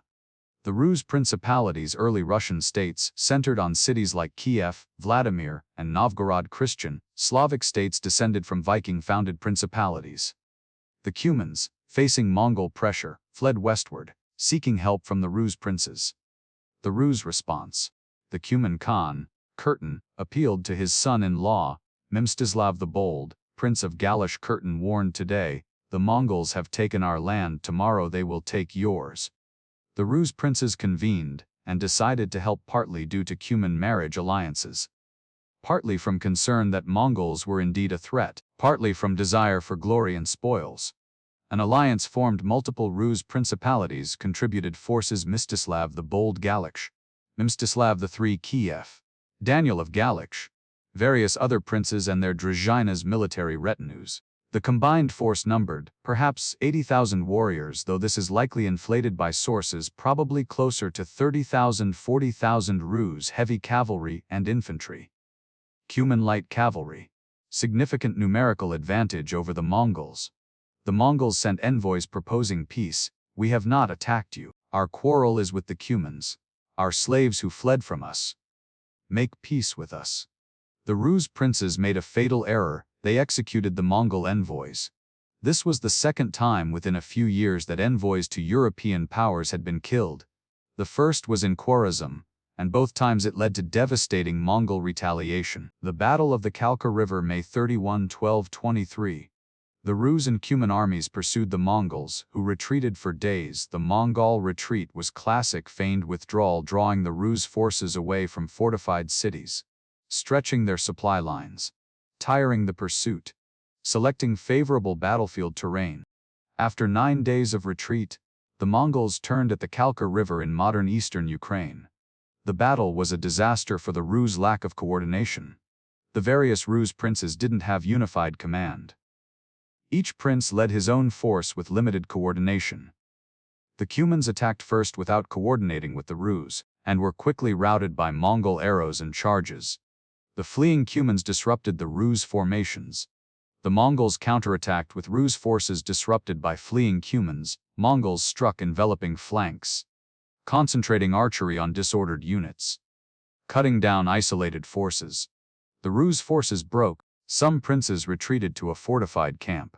Others fled. The battle became a rout. The fortified camp held out for 3 days. Mongols offered terms surrender and you'll be spared. The princes surrendered. The Mongols broke their word. The surrendered princes were bound, placed under boards, and Mongol commanders feasted on top of them, crushing them to death, a horrific execution symbolizing their status as beneath the Mongols. The casualties were enormous, perhaps 10,000, 20,000 plus Rus and Cuman warriors killed. 6 princes died. 70 nobles, boyars killed. Only about 1 in 10 Rus warriors reportedly returned home. The aftermath. The Mongols, after this stunning victory, continued raiding into Rus territory. They approached Kiev, but didn't besiege it, lacking the forces for a major siege. They raided smaller towns. They gathered extensive intelligence about the region. Then they turned east, returning to Mongolia via the Volga River region, completing an extraordinary circuit. They had traveled approximately 8,000 miles in 3 years. They had defeated enemies across multiple regions and climates. They had gathered invaluable intelligence. They had lost only a fraction of their original force. The campaign demonstrated Mongol ability to operate independently at extreme distances, superior command and control, ability to defeat much larger forces through tactics and discipline, the potential for future conquests in the West. The Kalka River battle sent shockwaves through Eastern Europe. The Mongols had appeared from nowhere, destroyed a major army, and vanished back east. European chroniclers described them as demons or apocalyptic harbingers, the 10 lost tribes of Israel, the armies of Gog and Magog, or punishment from God. For the Rus principalities, the defeat was catastrophic, but also instructive. These mysterious Eastern warriors were a genuine threat. But the lesson wouldn't be applied. When Mongols returned in force 15 years later, the Rus were still divided and unprepared. After the Khwarazmian campaign and the Great Raid into the West, Genghis Khan returned to Mongolia and resumed his unfinished business with the Western Xia and Jin dynasty. But age was catching up with him, and in 1227, during a campaign, the great conqueror died. His death marked the end of one era and the beginning of another, the transformation from a united empire under a single leader to a vast realm divided among his descendants. The final campaigns 1223–1227. Western Xia's betrayal. The Tanguts had agreed to provide troops for the Khwarazmian campaign but failed to do so, citing their own conflicts. This enraged Genghis Khan, who viewed it as betrayal. The final campaign against Western Xia began in 1225. Mongol forces systematically conquered Western Xia territory. Cities were besieged and captured. The Tangut emperor sued for peace multiple times, but Genghis Khan was unforgiving. During the campaign 1226–1227, Genghis Khan fell from his horse while hunting. The injury was not immediately fatal, but he was already aging mid-60s, very old by medieval standards, and the injury didn't heal well. Despite deteriorating health, he continued the campaign. The siege of the Western Xia capital continued. Mongol forces devastated the countryside. The emperor repeatedly sent envoys begging for mercy. In August 1227, the Western Xia emperor agreed to personally surrender to Genghis Khan. But before the emperor arrived, Genghis Khan died. The death of Genghis Khan. The exact cause is uncertain. Sources offer various accounts: complications from the hunting fall, illness, possibly fever from infection. Some later legends suggest assassination or other dramatic causes, likely embellishments. The location was probably in the Liupan Mountains, in modern Gansu/Ningxia, China. His final orders included the campaign against Western Xia should continue. The emperor and many of the Tangut nobility should be killed when they arrived, revenge for their betrayal.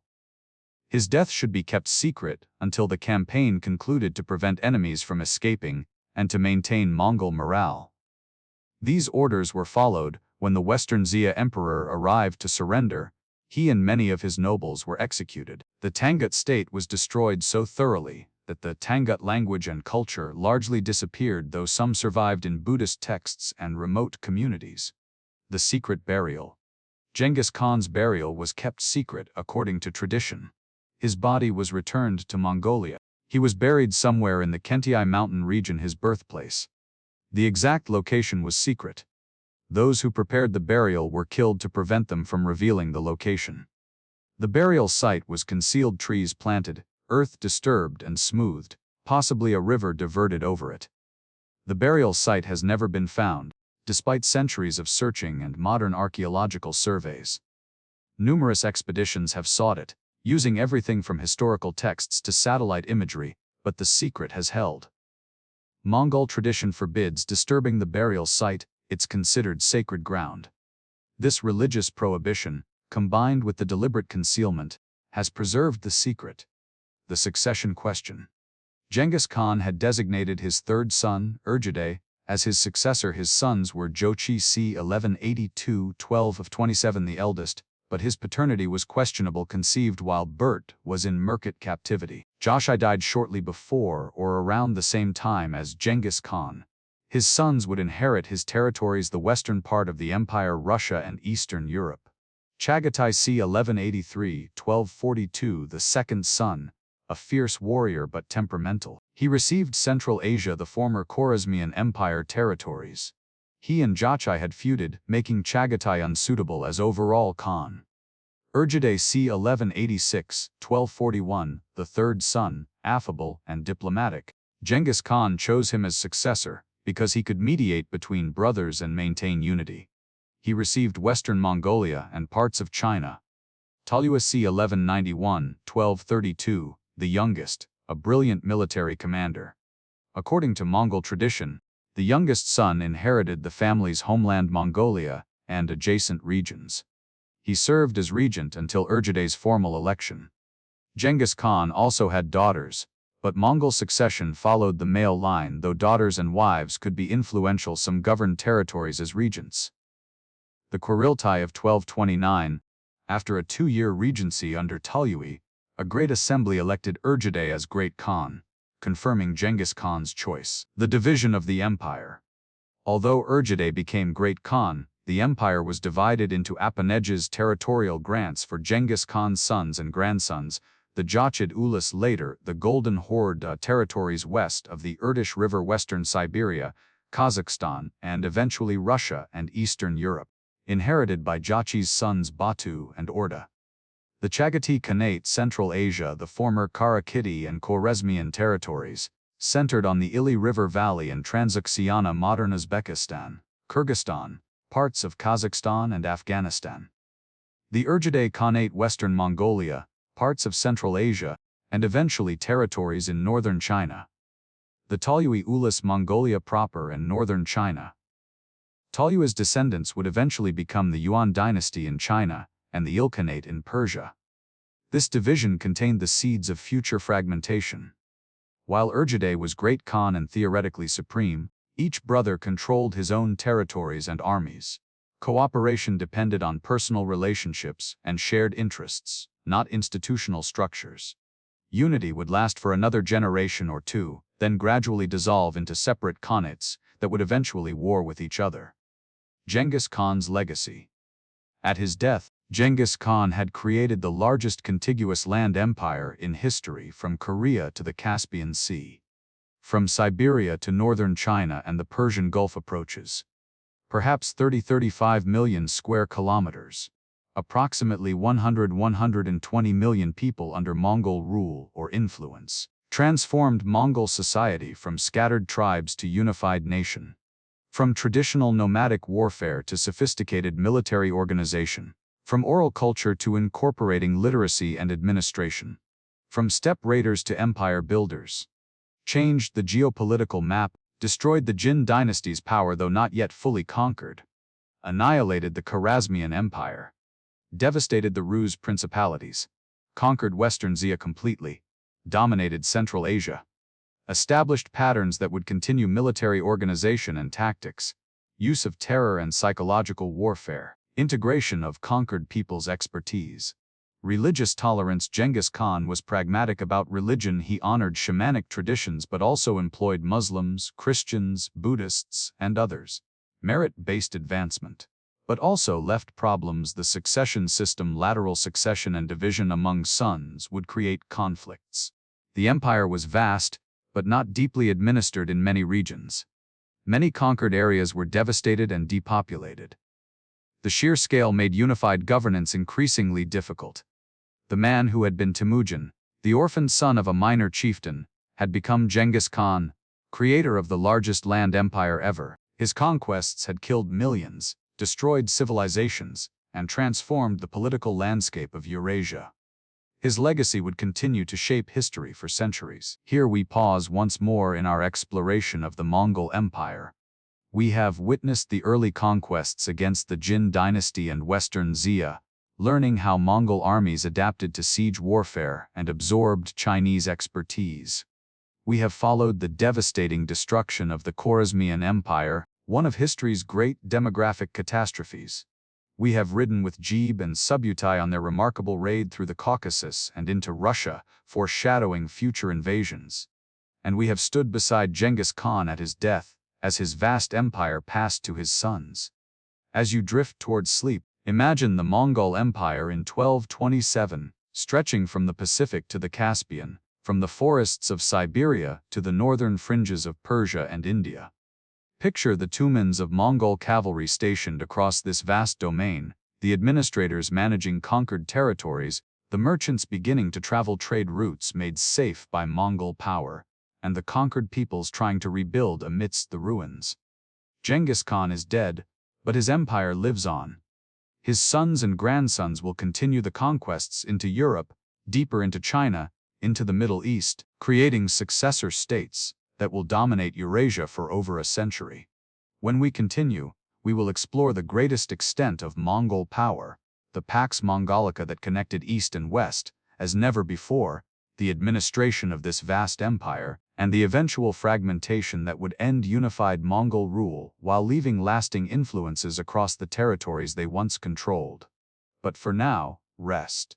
The steppes of Mongolia stretch endlessly beneath vast skies, the Onan River flows as it has for millennia, and somewhere in the Khwarazmian Mountains, the secret burial place of Genghis Khan remains undiscovered, guarding the final resting place of history's greatest conqueror. 15 years after the Great Raid that had defeated the Rus at the Kalkar River, the Mongols returned to Eastern Europe not as a reconnaissance force, but as a massive invasion army intent on conquest. The campaign of 1237–1242, led by Botu Khan Jochai's son and Genghis Khan's grandson, and commanded militarily by the aging but brilliant Subutai, would devastate Russia, Poland, and Hungary, reaching the gates of Vienna before mysteriously withdrawing. This campaign demonstrated Mongol military power at its zenith, coordinated operations across thousands of miles, sophisticated intelligence gathering, adaptive tactics in unfamiliar terrain, and the ability to defeat European armies that outnumbered them. It also revealed European vulnerability and political division that made resistance nearly impossible. The strategic context, 1235–1236. At the Kurultai of 1235, the Mongol leadership decided on a major western campaign. The objectives: complete the conquest of the Rus principalities left incomplete after the Kalkar River raid. Subjugate the Cumans/Kipchaks who had fled into Hungary and the Balkans. Explore the possibility of conquering Europe. Extend Mongol dominion to the ends of the earth as far west as possible. The force assembled was enormous by Mongol standards: multiple tumans, perhaps 120,000–150,000 total Mongol and allied troops. Commanded by multiple princes, grandsons of Genghis Khan, with Batu as nominal supreme commander. Subutai, now in his 60s but still the greatest Mongol general, as chief military strategist. Supporting forces included siege engineers, intelligence operatives, and administrative personnel. The Rus principalities circa 1237. The Rus had not prepared for the Mongol return. Political fragmentation. The Rus territories were divided among competing principalities. Vladimir Suzdal, northeastern Rus, the most powerful. Kiev declining from its former preeminence. Chernigov, Smolensk, Polotsk, Novgorod, Galish, and numerous others, each ruled by competing branches of the Rurikid dynasty, descendants of Viking founders. Mutual hostility, the princes spent more energy fighting each other than preparing for external threats. Alliances were temporary and unreliable. Limited memory. While the Kalka River battle was remembered, it had occurred 15 years earlier. Many thought the Mongol threat had passed or was exaggerated. Military organization, each principality maintained its own druzhina military retinue of professional warriors, supplemented by militia levies. Total military potential was substantial, perhaps 100,000 plus across all principalities, but unified action was nearly impossible. The invasion of Rus 1237-1238. The Mongol invasion began in winter 1237, an unusual choice that exploited frozen rivers as highways. The Ryazan campaign, December 1237. The first target was the Principality of Ryazan on the Oker River. Mongol forces sent envoys demanding submission, surrender, pay tribute, and provide supplies. The Prince of Ryazan, Yuri Igorovich, refused and appealed to other Rus princes for help. Help never came. Other princes were too suspicious of each other or too cautious to commit forces. The Mongols besieged Ryazan. After 6 days, the city fell. The destruction was total. The princely family was killed. The population was massacred or enslaved. Buildings were burned. The city was so thoroughly destroyed that it was never rebuilt on the same site. A new Ryazan was founded nearby. Chronicles describe apocalyptic scenes: streets filled with corpses, churches burned with people inside, total devastation. The Vladimir Suzdal campaign, January-February 1238, with Ryazan destroyed, Mongols advanced toward Vladimir, the most powerful Rus principality. Grand Prince Yuri Asu of Vladimir assembled forces to defend but made strategic errors. He divided his army, sending his sons with a portion to guard the Sit River. He left the main army to defend Vladimir while he retreated north. The Mongols defeated Rus forces piecemeal. They destroyed the army under Yuri's sons. They bypassed some fortified cities, maintaining rapid movement. They surrounded Vladimir. The Siege of Vladimir, February 1238. The siege was brief and devastating. Mongols surrounded the city completely. They built siege engines and prepared assaults. After only 5 days, they breached the walls. The city was stormed. The Grand Prince's family killed in the cathedral, where they had taken refuge. The city was looted and burned. Yuri too, learning of Vladimir's fall, attempted to gather forces in the northern forests. At the Battle of the Sit River, March 4, 1238, the Mongols found and destroyed this army, killing Grand Prince Yuri. The Torzhok siege and the Novgorod mystery. After Vladimir, Mongols systematically conquered the region. Smaller cities fell in rapid succession. Torzhok resisted for 2 weeks but eventually fell. Then, mysteriously, the Mongols turned back without attacking Novgorod. Novgorod was the wealthiest Rus city, a major trading center connected to the Baltic and Western Europe. Why did Mongols spare it? Several theories. The spring thaw was approaching. The frozen rivers that served as highways would become impassable mud. Novgorod's location in swampy, forested terrain was unfavorable for cavalry operations. Mongol forces were tired and wanted to rest with their loot. Novgorod offered submission and tribute. Some sources suggest this. Subutai was pragmatic. Novgorod could be conquered later if necessary. Regardless of reason, Novgorod's survival meant Rus culture and Orthodox Christianity preserved a major center that would influence future Russian development. The destruction and its impact. The winter campaign of 1237-1238 devastated northeastern Rus, perhaps a dozen major cities destroyed. Tens of thousands killed. Agricultural land ravaged. Political structures shattered. Grand Prince Yuri II dead, his dynasty disrupted. Mongol casualties were light, perhaps a few thousand killed or wounded. The campaign demonstrated overwhelming superiority. The Rus principalities that survived were reduced to tributaries, paying yearly tribute. The Tatar yoke and acknowledging Mongol suzerainty. Consolidation and preparation. 1238-1240. After the initial conquest, Mongols spent over a year consolidating, establishing administration. Mongol officials Baskaki were placed in conquered cities to collect tribute and ensure submission. gathering intelligence about Hungary, Poland, and Western Europe where the Cumans had fled, what military forces existed, geographic and political conditions. Rest and reinforcement, allowing armies to rest, integrating new conscripts from conquered populations, resupplying. Planning. Subutai designed a sophisticated multi-pronged invasion of Central Europe, multiple armies advancing along different routes, converging at planned times and places.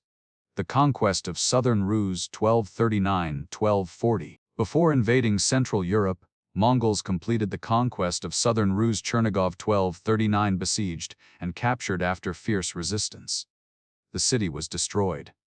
Kiev. November–December 1240. The ancient capital of Rus, the mother of Russian cities, Kiev in 1240 was a shadow of its former glory, but still symbolically important. The city had magnificent churches, including the Cathedral of St. Sophia. The Mongols sent envoys demanding surrender. The Khivans executed the envoys, repeating the fatal error that had doomed Khwarazm and provoked the Kalkar River campaign. The siege was brief, but thorough. Mongol siege engines battered the walls. The city fell after a few days. The population was massacred or enslaved.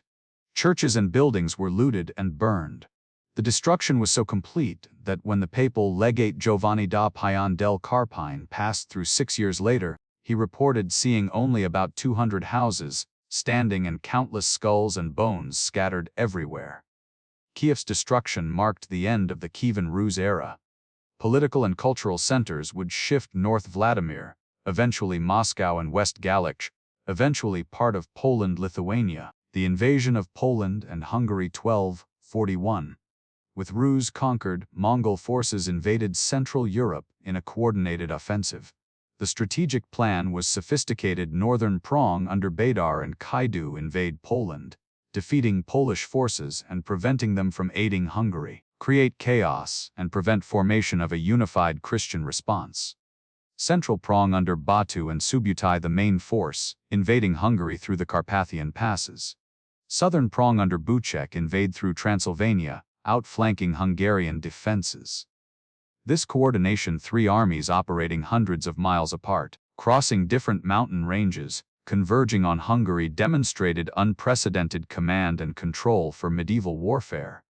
The Battle of Legnica, April 9, 1241 in Poland, the northern Mongol force engaged a combined Polish-German army. The Christian forces included Polish Knights under Duke Henry II of Silesia, Teutonic Knights, military religious order, other Polish and German contingents. Perhaps 20,000–30,000 total, numbers are uncertain. The Mongols were outnumbered but used classic tactics. The battle unfolded with Mongol feigned retreats drawing Christian cavalry into disorder, then envelopment and destruction. Duke Henry II was killed. Teutonic Knights suffered heavy casualties. Christian forces were routed. Mongols reportedly collected 9 sacks of ears from the dead, a method of counting enemy casualties. But the Mongols didn't pursue deeper into Poland or Germany. Their objective was accomplished, neutralizing Polish forces. They turned south to rejoin the main force in Hungary. The invasion of Hungary. Hungary was the primary target. King Baylor IV of Hungary had given refuge to Cuman refugees fleeing Mongol conquest. This provided Mongols with a casus belli. Hungary was a powerful kingdom, substantial military forces, perhaps 60,000–80,000 total potential. Well-fortified cities. Wealth from agriculture and trade. Strategic position controlling Central European plains. But Hungary had problems. Baylor IV reforms had alienated much of the nobility. The refugee Cumans, about 40,000 people, created social tensions. Military coordination was hampered by political divisions. The Mongol forces converged on Hungary from multiple directions, through the Carpathian Passes main force, through Transylvania southern force, from the north after Legnica. Baylor IV made a critical error. He allowed the murder of the Cuman Khan Curtain by Hungarian nobles who accused the Cumans of being Mongol allies. The Cumans, feeling betrayed, fled Hungary, taking their 40,000 warriors south, depriving Bela of crucial cavalry forces.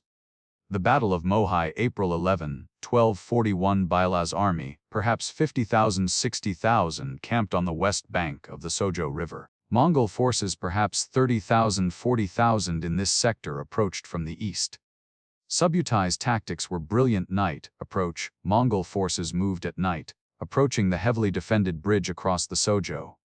Two-pronged attack. One force attacked the bridge directly, pinning Hungarian attention. A second force under Subutai crossed the river downstream using a ford, then flanked the Hungarian position.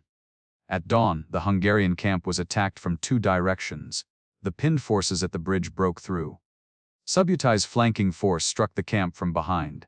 Hungarian forces were surrounded. A killing ground. Mongols systematically destroyed the Hungarian army. Archery massacred dense formations. Cavalry charges broke remaining units. A deliberate gap was left in the encirclement, a classic Mongol tactic: leave enemies an apparent escape route, then massacre them as they flee in disorder. Casualties, perhaps 10,000, 15,000 plus Hungarians killed. King Bala barely escaped with a small retinue. The devastation of Hungary 1241-1242, with Hungarian military power shattered, Mongols systematically ravaged the kingdom. Cities and towns were besieged and captured. Pest. Part of modern Budapest was burned. Dozens of fortified cities fell. Some cities survived through strong fortifications or paying ransoms. The countryside was devastated. Agricultural lands ravaged. Population killed, enslaved, or fled. Reports suggest perhaps 15–25% of Hungary's population died or disappeared during the Mongol occupation. King Bela fled to the Adriatic coast, modern Croatia, barely staying ahead of Mongol pursuit. Mongols briefly entered Austria, raiding Vienna's outskirts, terrifying Western Europe. The withdrawal 1242. Then, abruptly, the Mongols withdrew from Hungary in December 1241. News reached Batu that Urgide Khan had died, the Great Khan, Genghis Khan's successor. According to Mongol custom, all princes were expected to return to Mongolia for the Kurultai to elect the new Great Khan. Batu withdrew his forces eastward across Hungary, through the Balkans, back to the Pontic steppe and beyond. By 1242, Mongol forces had left Central Europe, never to return in strength. Why didn't they return? Several factors prevented a Mongol reconquest of Europe. Political focus shifted after Urgide's death. Mongol politics became contentious.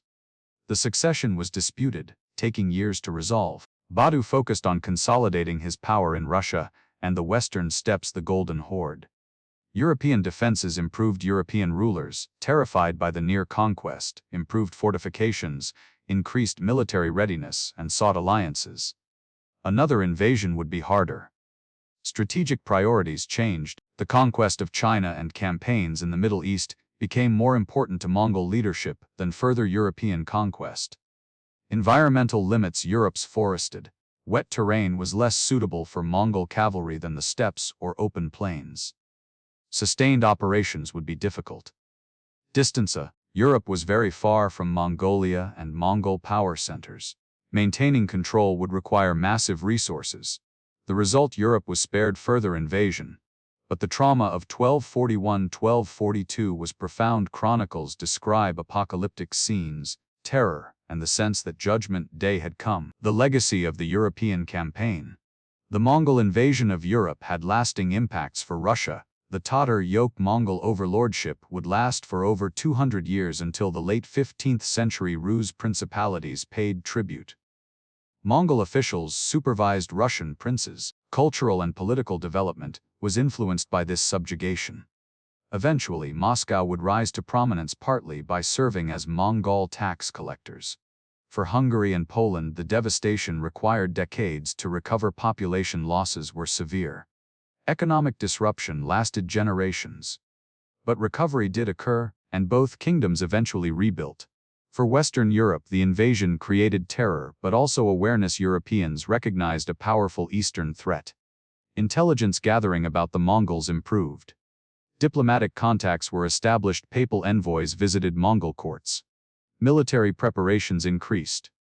Militarily, the campaign demonstrated Mongol capability, coordination across vast distances, sophisticated strategy and tactics, ability to defeat European heavy cavalry, effective siege warfare, outstanding command and control. The Mongol invasion of Europe stands as one of the great what-ifs of history. If Urgide had lived a few more years, If Mongol politics hadn't distracted Batu, if the campaign had continued, might Europe have been conquered?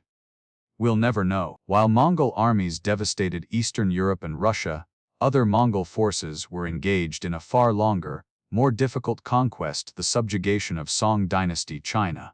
This campaign would span over 4 decades, 1235–1279, require the full application of Mongol military and administrative capabilities, and ultimately establish the Yuan dynasty, the first time all of China was ruled by non-Chinese conquerors. The conquest of Song China represented the Mongol Empire's greatest challenge and ultimately its greatest prize: control of the world's most populous, wealthy, and culturally sophisticated civilization.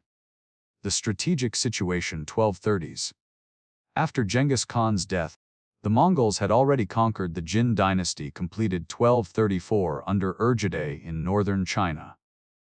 This brought Mongols to the border of Song China. The Song dynasty, 960–1279, ruled southern China from the Huai River to modern Vietnam. Population, perhaps 60–80 million, the largest population in the world.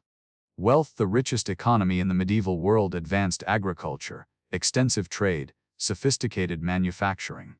Military, large armies, potentially 1+ million troops, though quality varied. Powerful navy, advanced fortifications. Culture, one of the peaks of Chinese civilization. Poetry, painting, philosophy, Neo-Confucianism, technological innovation. The Song had coexisted uneasily with the Jin dynasty for over a century. They initially welcomed Mongol destruction of their old enemy, even forming an alliance with Mongols against Jin. But once Jin fell, the Song-Mongol relationship deteriorated. Border disputes arose. Mongols demanded submission and tribute. Song rulers were unwilling to become subordinates. Both sides prepared for war. The early campaigns, 1235–1259.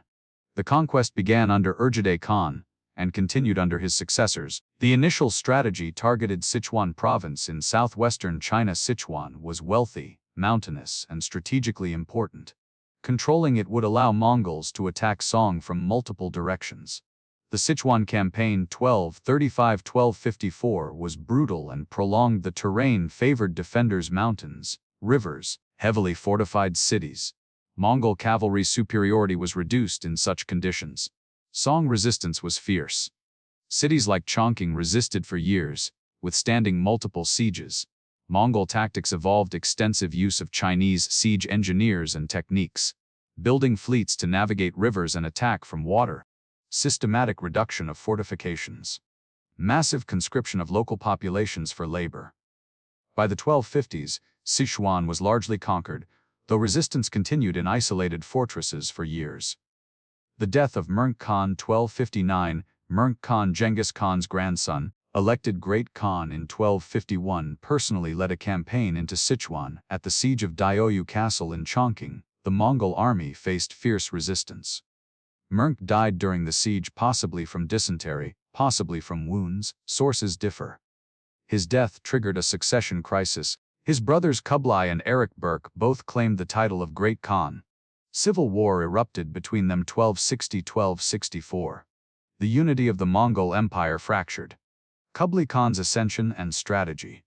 Kublai Khan, 1215–1294, Genghis Khan's grandson and Murng's brother, emerged victorious from the civil war. Kublai was different from previous Mongol leaders. He had spent years governing northern China, appreciating Chinese culture and administration. He was more Sinicized, comfortable with Chinese customs, advisors, and methods. He recognized that ruling China required adopting Chinese administrative practices.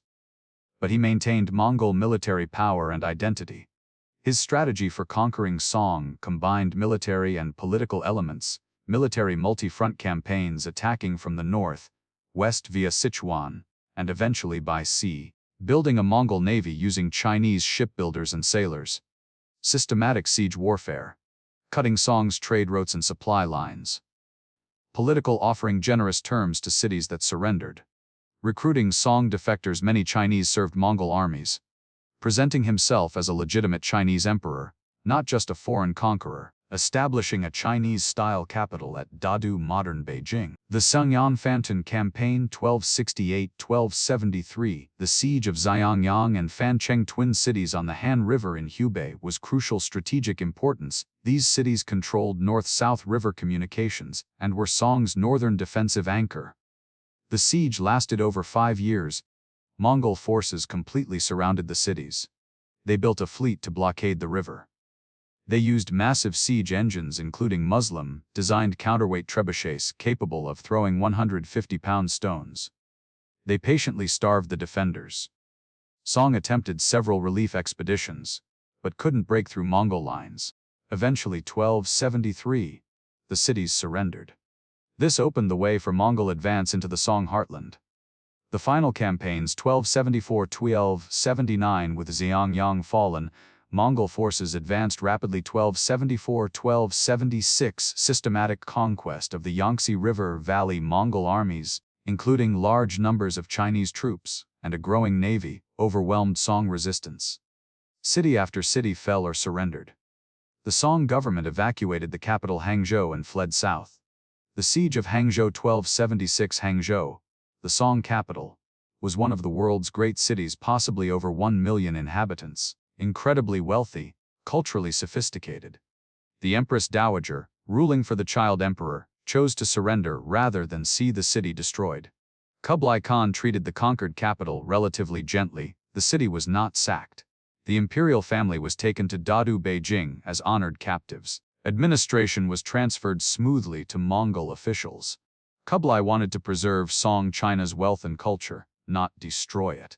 But remnants of Song loyalists continued resistance in the south. The Battle of Yimen 1279. The last Song forces, a fleet carrying the child emperor Xiaobing, were cornered by the Mongol navy at Yimen, near modern Hong Kong. The naval battle was decisive. Mongol forces, primarily Chinese ships and sailors fighting for the Mongols, overwhelmed the Song fleet. Seeing defeat was inevitable, Song officials committed suicide. Chancellor Lu Zafu reportedly carried the 8-year-old emperor on his back and jumped into the sea, drowning them both. Thousands of Song loyalists chose death over surrender. This marked the end of Song resistance. Southern China was now fully under Mongol control. The establishment of the Yuan dynasty. Kublai Khan had already proclaimed the Yuan dynasty in 1271. Even before Song's final defeat. Yuan means origin or primal, a Chinese dynastic name following Chinese traditions. The Yuan dynasty 1271-1368 was the first conquest dynasty to rule all of China. Previous foreign dynasties, northern Lo, Jin, ruled only parts of China. Yuan controlled both northern and southern China, plus Mongolia, Tibet, and other territories. At its peak, Yuan ruled over 100 million people. Kublai's administration blended Mongol and Chinese elements. Mongol supremacy. Mongols held top military and political positions. Mongols and other Central Asians received preferential treatment. Chinese administration, but day-to-day governance used Chinese bureaucratic methods. Examinations, though restricted, hierarchical officialdom, Confucian principles. Ethnic hierarchy. Society was divided into 4 classes. Mongols, the ruling elite. Semu Sumulran, various categories. Central Asians, often Muslims, who were trusted allies. Han Chinese, Northern Chinese, subject to Mongol rule longer, somewhat more trusted. Southerners, former Song subjects, least trusted. This hierarchy created resentment that would eventually contribute to Yuan's downfall.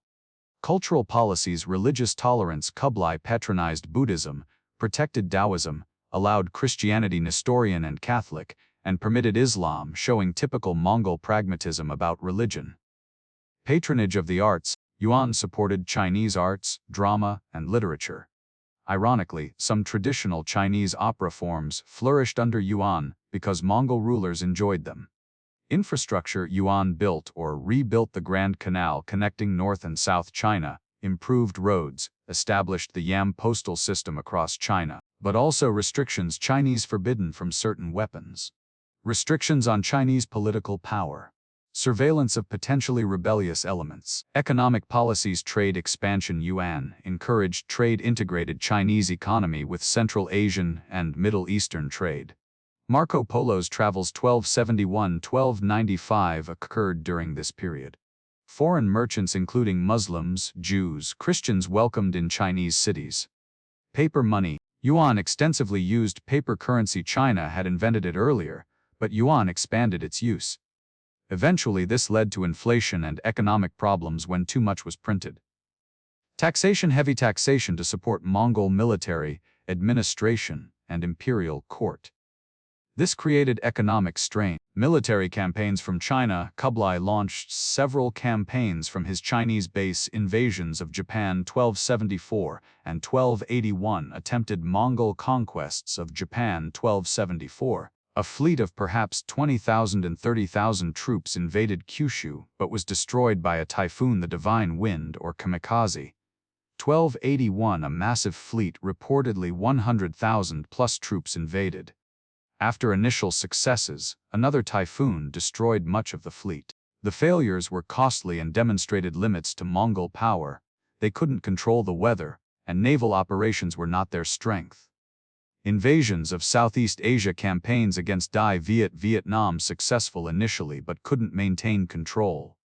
Invasion of Java, Indonesia. Expensive failure. Campaigns in Burma, some success but limited lasting control. These campaigns drained resources and demonstrated that Yuan China, while powerful, couldn't easily conquer all of Asia. The decline of Yuan prosperity lasted several decades, but eventually faced problems. Succession disputes. After Kublai's death 1294, succession crises weakened central authority. Economic troubles. Inflation from excessive paper money printing, heavy taxation, corruption. Natural disasters. Floods, famines in the 1340s–1350s created widespread suffering. Chinese resentment. The ethnic hierarchy and Mongol preferences created lasting resentment among Chinese subjects.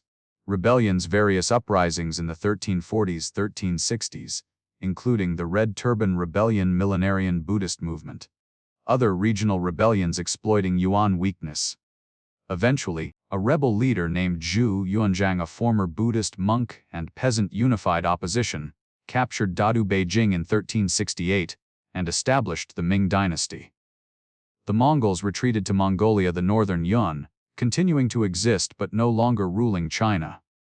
The legacy of Yuan China. Despite relatively brief duration, 1271–1368, less than a century, Yuan had lasting impacts. Cultural exchange. Yuan connected China to Central Asia and beyond, facilitating cultural, technological, and artistic exchanges.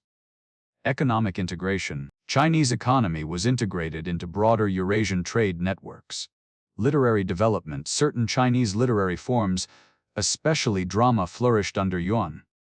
Territorial consolidation. Yuan brought Tibet and other frontier regions more firmly into the Chinese sphere. Later Ming and Qing dynasties inherited these expanded borders. Historical memory. The conquest demonstrated that even China could be conquered by outsiders. Later Qing dynasty Manchu conquest, 1644, would reference Yuan precedents. The conquest of Song China represented the Mongol Empire's greatest administrative achievement, transforming from steppe warriors to rulers of history's most sophisticated civilization. While Kublai Khan conquered China, his brother Hulagu led Mongol armies into the Middle East, establishing the Ilkhanate, a Mongol state ruling Persia, Iraq, and surrounding regions.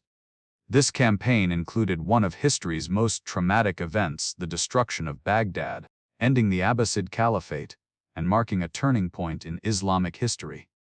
The strategic context. 1250s.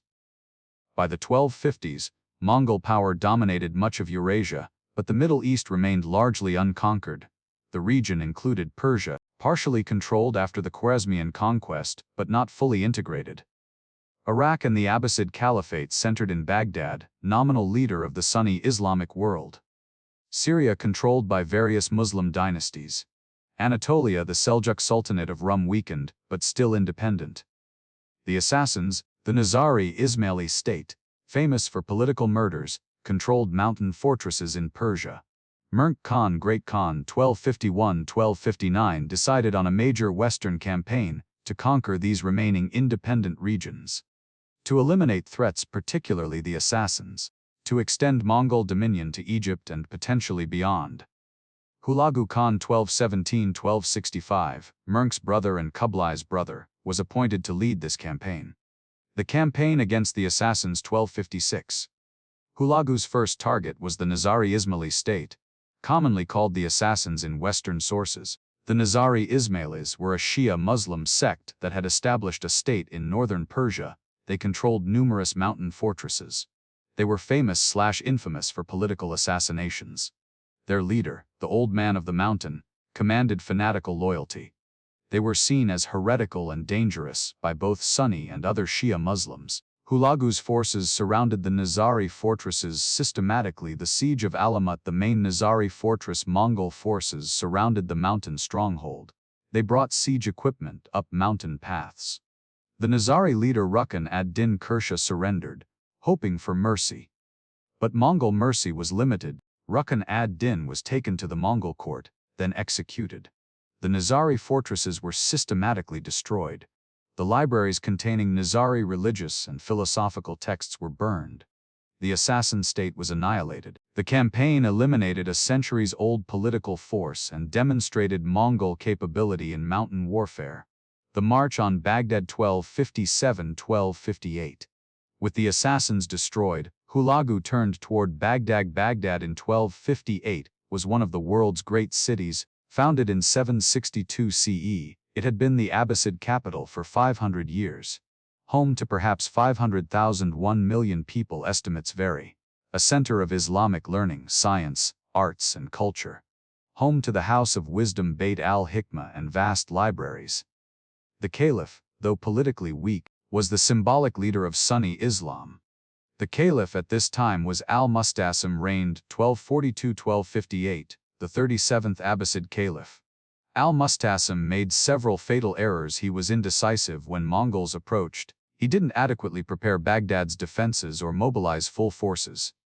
He was overconfident. He trusted in Baghdad's walls, assumed Mongols wouldn't attack the Caliph, leader of Islam, and believed God would protect the city. He alienated potential allies. Political conflicts with neighboring Muslim states meant no coalition formed to resist the Mongols. Hulagu sent envoys demanding surrender. Al-Mustasim refused, sending back defiant messages. This sealed Baghdad's fate. The siege January–February 1258. Hulagu's army was enormous by Mongol standards, perhaps 150,000 plus troops, Mongols, Persians, Armenians, Georgians and others. Extensive siege equipment. Chinese and Persian engineers, well supplied and organized. Baghdad's defenses were substantial but not maintained. Massive walls. A large garrison, perhaps 50,000–60,000 troops, though many were poorly trained militia. River access via the Tigris. The siege proceeded systematically. January 29. Mongol forces completely surrounded Baghdad. Mongol engineers diverted canals and built dams, flooding some areas and drying others to control approach routes. Siege engines battered the walls. Mongol forces used catapults and trebuchets, mining under walls, massed archery to suppress defenders. Eventually, breaches in multiple locations. February 5. Mongol forces breached the walls. Al-Mustasim attempted to negotiate, but it was too late.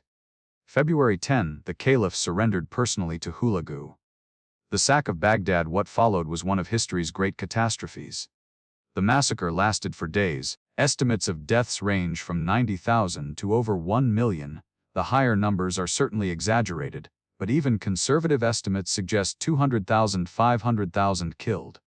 The slaughter was indiscriminate: soldiers, civilians, men, women, children. The Tigris River reportedly ran red with blood, then black with ink from destroyed books. The destruction: the great libraries were burned or thrown into the Tigris. Centuries of accumulated Islamic scholarship, philosophy, science, literature, theology were destroyed. The House of Wisdom and its irreplaceable manuscripts were lost. Palaces, mosques, and monuments were looted and burned. The irrigation systems that had sustained Baghdad were damaged. The Caliph's fate: al-Mustasim was executed. According to tradition, though historical accuracy is debated, Hulagu had him wrapped in a carpet and trampled to death by horses, avoiding spilling royal blood, a Mongol superstition about executing nobility. The Abbasid Caliphate, which had ruled at least nominally the Islamic world since 750 CE, ended. While a shadow Abbasid caliphate continued in Cairo under Mamluk protection, the institution's political and spiritual authority was shattered. The impact Baghdad's destruction was traumatic for the Islamic world. Demographically, Baghdad never fully recovered its population or prominence. Cairo and other cities became more important. Culturally, the loss of libraries and scholars was irreparable. While Islamic civilization continued and flourished in other regions, particularly Mamluk Egypt, Timurid Central Asia, and Mughal India, Baghdad's destruction represented a major blow. Psychologically, the caliph's execution and Baghdad's fall demonstrated that no Islamic institution was safe from Mongol power. Politically, the centralized Abbasid system was gone. The Islamic world became more fragmented among regional powers. Later historians, particularly in the Islamic world, viewed 1258 as a dark turning point, though modern scholarship notes that the Abbasid Caliphate had been politically weak for centuries and Islamic civilization continued to flourish in many regions after 1258. The Battle of Ain Jalut, 1260 Mongol defeat. After Baghdad, Hulagu's forces continued westward into Syria. Aleppo and Damascus fell to Mongol forces 1259-1260. Christian populations in the region, Armenians, Georgians, sometimes cooperated with Mongols against Muslim rulers. But then Hulagu had to return to Persia. Murnkh Khan's death required Hulagu's participation in succession politics. He left a smaller force in Syria under the general Kitbuka. The Mamluks, slave soldier rulers of Egypt and Syria, saw an opportunity. The Battle of Ain Jalut, September 3, 1260, in modern northern Israel, Mamluk forces under Sultan Qutuz and General Babars engaged the Mongol army. The battle was hard-fought. Mongols used typical tactics, feigned retreat. Mamluks, having studied Mongol methods, weren't fooled. The fighting was intense and close. Eventually, Mongol forces were defeated and Kitbuka was killed. This was the first major Mongol defeat since Genghis Khan's early campaigns. It demonstrated Mongols weren't invincible and halted their expansion into the Levant and Egypt. The significance: it preserved Mamluk Egypt as an independent Islamic power. It established the limit of Mongol expansion westward. It gave hope to those resisting Mongols elsewhere. The establishment of the Ilkhanate Hulagu established a Mongol state in Persia and Iraq. The Ilkhanate 1256-1335 Ilkhan meant subordinate Khan, theoretically subject to the Great Khan in Mongolia/China, though in practice increasingly independent. The Ilkhanate ruled Persia, modern Iran, Iraq, parts of Anatolia, modern Turkey, Caucasus, Armenia, Georgia, Azerbaijan, parts of Central Asia. At its peak, perhaps 15-20 million subjects. Administration blended Mongol and Persian elements. Mongol military dominance. Persian bureaucrats and administrators. Islamic and Christian subjects. Persian as the administrative language alongside Mongolian. Religious policy was initially complex. Early Ilkhan's Hulagu, Abaka, were shamanist or Buddhist. They protected Christians, especially Nestorians and Armenian Orthodox, and sometimes persecuted Muslims. This created tension with the Muslim-majority population.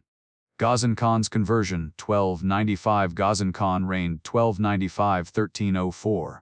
Hulagu's great-great-grandson, converted to Islam. This was pragmatic. The majority of his subjects were Muslim. Conversion improved relations with the populace. It ended the preferential treatment of Christians and Buddhists. Subsequent Ilkhans were Muslim. Cultural flourishing. Despite the destructive conquest, the Ilkhanate period saw cultural achievements. Persian miniature painting flourished, blending Persian, Chinese, Mongol introduced, and Islamic elements. Historical writing. Major historical works, including Rashid al-Din's Jami al-Tawariq Compendium of Chronicles, a world history from a Mongol perspective. Architecture. Construction of mosques, palaces, and other monuments, blending Mongol and Persian styles. Scientific work continued: mathematical, astronomical, and medical scholarship. The Ilkhanate's decline. 1320s-1330s succession disputes.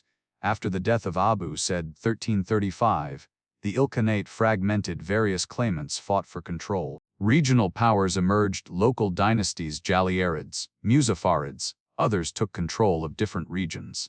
By the 1350s, the unified Ilkhanate no longer existed, replaced by multiple smaller states.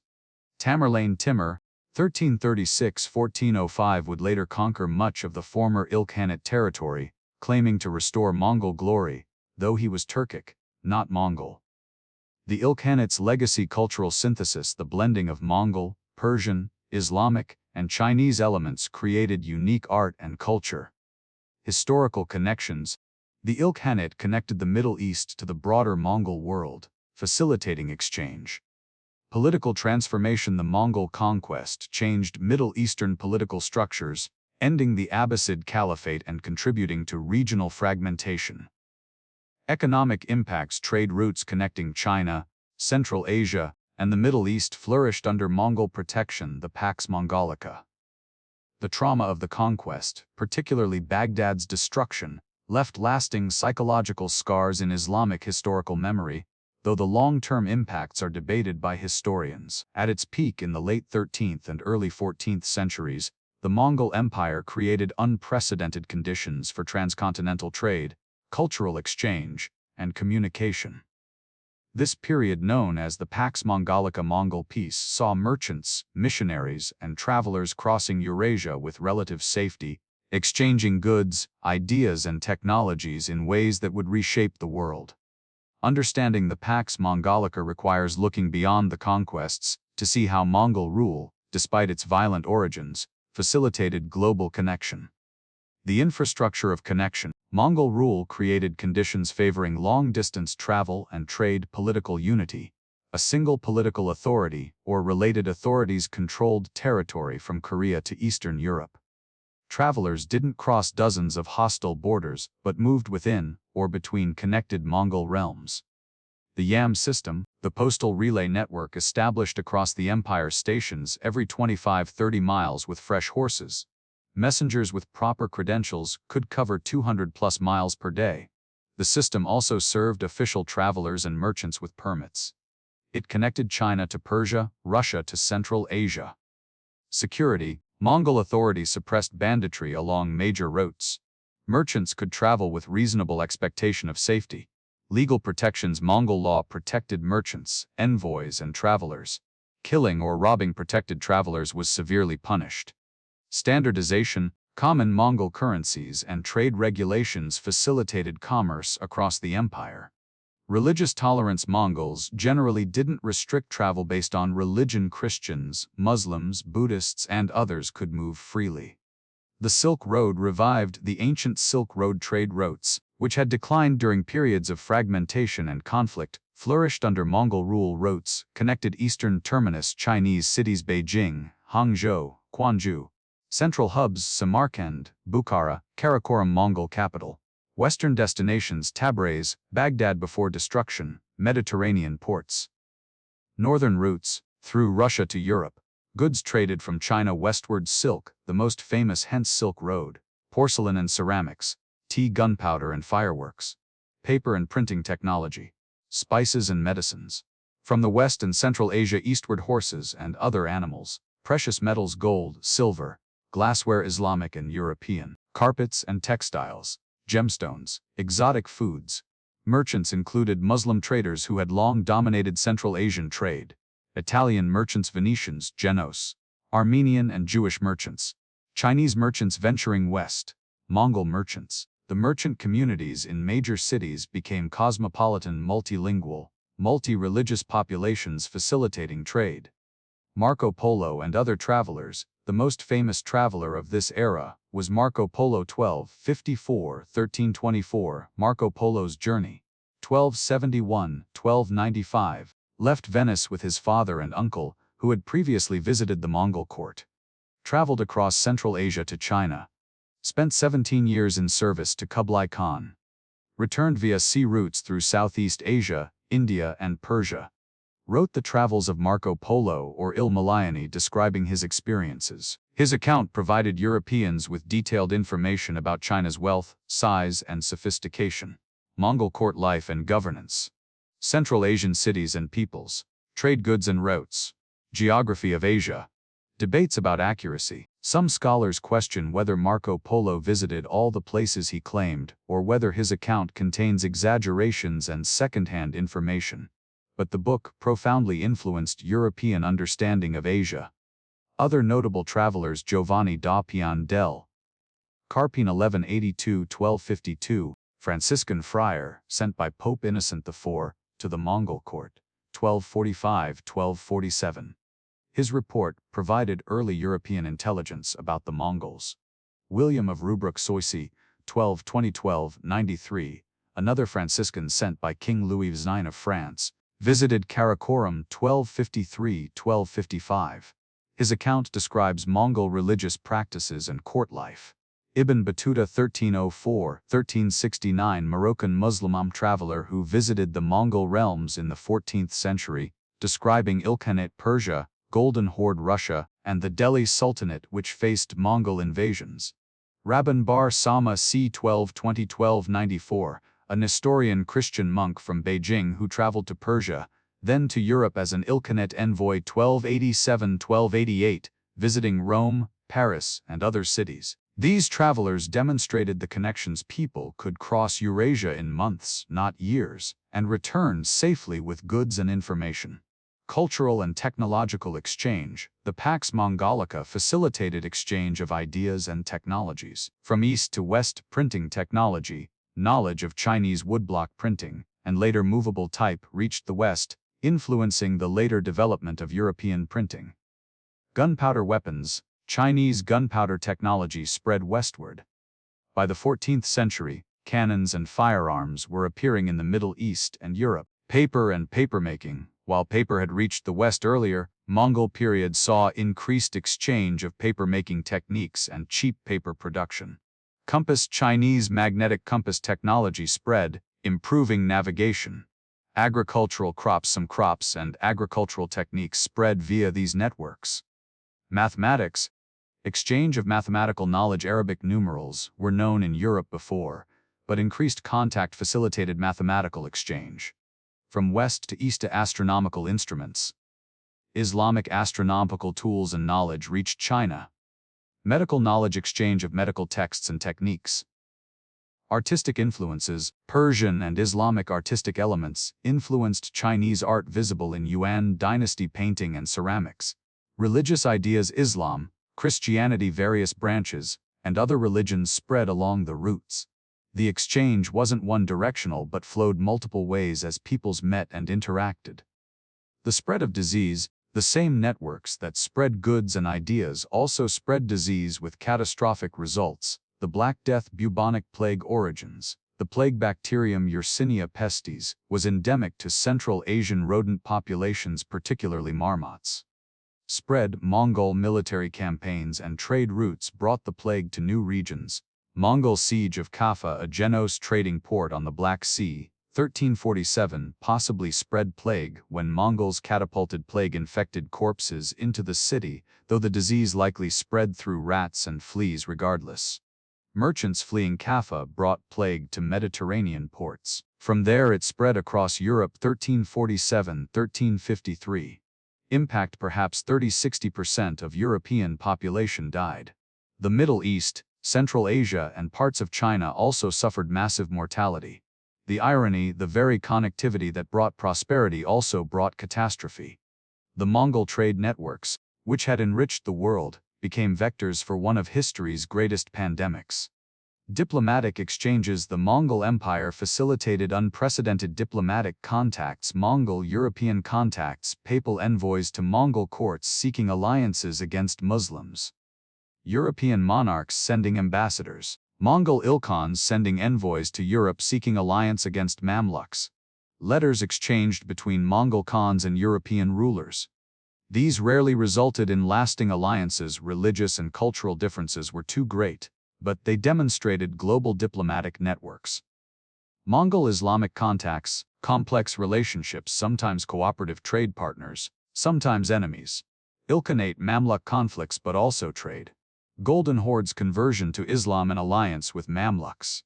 Religious missions. The Mongol Empire saw extensive religious missionary activity. Catholic missionaries, primarily Franciscans and Dominicans, traveled to Mongol courts, hoping to convert Khans to Christianity.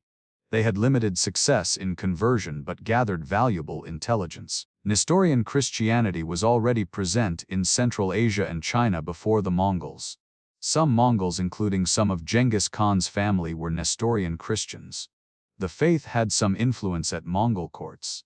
Islam spread through conversion of Mongol rulers Ilkhans, Golden Horde, and continued to expand in Central Asia and parts of China. Buddhism had influence, particularly in Mongolia, and at Kublai Khan's court. Tibetan Buddhism became important to Mongol rulers.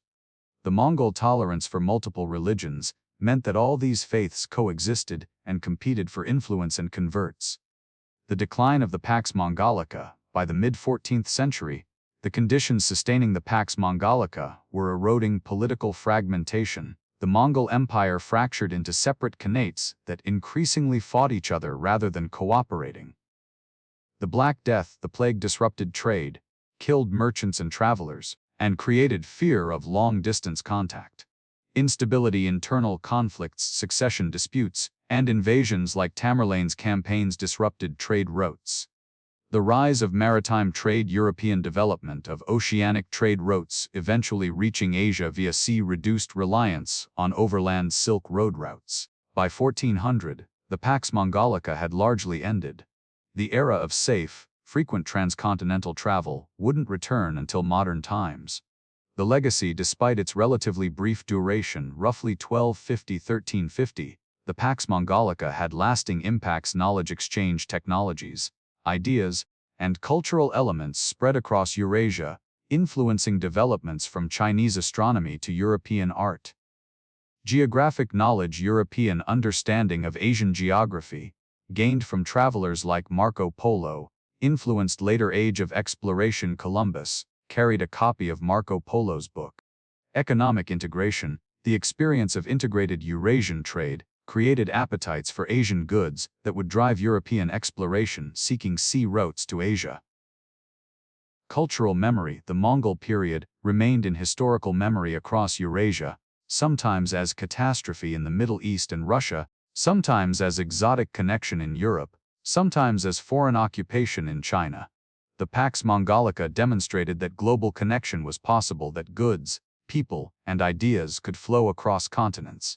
While achieved through conquest and maintained by authoritarian power, it nonetheless created unprecedented global exchanges that would influence world history for centuries to come. Here we pause once more in our exploration of the Mongol Empire. We have witnessed the devastating invasion of Eastern Europe, seeing Mongol armies reach the gates of Vienna before mysteriously withdrawing. We have followed the long conquest of Song China, culminating in Kublai Khan's establishment of the Yuan dynasty. We have stood in horror at the destruction of Baghdad and the end of the Abbasid Caliphate, yet also seen the Mongol defeat at Ain Jalut that halted their expansion. And we have explored the Pax Mongolica, seeing how Mongol rule created unprecedented connections across Eurasia, facilitating exchanges of goods, ideas, and unfortunately, diseases. As you drift toward sleep, imagine the Silk Road in its glory, caravans of camels carrying Chinese silk westward, Italian merchants traveling eastward with Venetian glass, Mongol postal riders galloping between stations spanning thousands of miles, Christian missionaries and Muslim scholars meeting at the cosmopolitan court in Karakoram, and Marco Polo riding by candlelight, recording his observations of Kublai Khan's China. The Mongol Empire at its peak was the largest contiguous land empire ever created, connecting civilizations from the Pacific to Eastern Europe in ways that wouldn't be matched until the modern era. When we conclude, we will explore the empire's fragmentation, the lasting impacts on the civilizations it touched, and the complex legacy of a conquering people who destroyed millions yet also created unprecedented global connection. But for now, rest. The steppes of Mongolia are silent beneath the stars, the trade routes stretch across deserts and mountains, and the memory of an empire that once spanned half the world echoes across the centuries. The unified Mongol Empire that Genghis Khan created and his immediate successors expanded was always vulnerable to fragmentation. By the mid-13th century, Tensions among the various branches of the Borjigin dynasty, Genghis Khan's descendants, erupted into civil wars that would permanently divide the empire into competing khanates. Understanding this fragmentation reveals both the strengths and fatal weaknesses of the Mongol political system. The seeds of division. Several structural problems made Mongol unity fragile. The succession system Mongol tradition involved all sons inheriting portions of their father's domain appanage system. While one son might be supreme Khan, others received territories they ruled semi-independently. Geographic scale. The empire was simply too vast for effective centralized control with medieval technology. A message from China to the Golden Horde territories could take months, making coordinated governance nearly impossible. Cultural divergence as Mongol rulers adapted to local conditions, adopting Chinese customs in China, Islamic practices in Persia, etc. They developed different interests and perspectives that conflicted with maintaining empire-wide unity. Competition among princes. Multiple capable descendants of Genghis Khan had legitimate claims to leadership, and their rivalry created factionalism. Resource competition. Different parts of the empire had different resources and economic interests. Conflict over trade routes, tribute, and military support created tensions. These factors had always existed, but strong leadership from Genghis Khan and his immediate successors maintained unity. As that leadership weakened, fragmentation became inevitable. The Great Khan's succession after Genghis Khan. Let us review the succession to understand how tensions developed. Urgide, Khan R. 1229–1241, Genghis Khan's designated successor, third son. His reign saw continued conquests Russia, Eastern Europe, continued campaigns in China and Middle East. He maintained relative unity but drank heavily and died relatively young at 56. Temujin Khotun, regent 1241–1246. Urgide's widow ruled as regent for 5 years, maneuvering to place her son on the throne despite resistance from other family branches. Guyuk Khan R. 1246–1248, Urgide's son, elected after a contested Kurultai. His reign was brief. He died after less than 2 years, possibly poisoned. His relationship with Botu Khan of the Golden Horde was hostile, nearly leading to civil war. Oghul Kamish, regent 1248–1251. Guyuk's widow attempted to rule as regent, but was ineffective and unpopular. The coup of 1251, Batu Khan, unable to become Great Khan himself due to questions about his legitimacy, supported Mernk, son of Talyui, Genghis Khan's youngest son. At a Kurultai held in Batu's territories, Mernk was elected Great Khan. This was controversial. The Urgide line descendants of Urgide was bypassed. Some princes didn't attend the Kurultai, questioning its legitimacy. Mernk's purge. To secure his position, Mernk executed rivals from the Urgide and Chagatai lines. This eliminated threats but also created lasting resentment. Mernk Khan, R. 1251–1259, Tulu's son, he was an effective administrator and military leader. He sent his brother Hulagu to conquer the Middle East and led campaigns in China himself. His death in 1259 during the siege in Sichuan triggered the most serious succession crisis yet, the Tuluid Civil War, 1260–1264. Mernck's death created immediate succession dispute. The claimants, Kublai 1215–1294, Mernck's brother, had been governing northern China.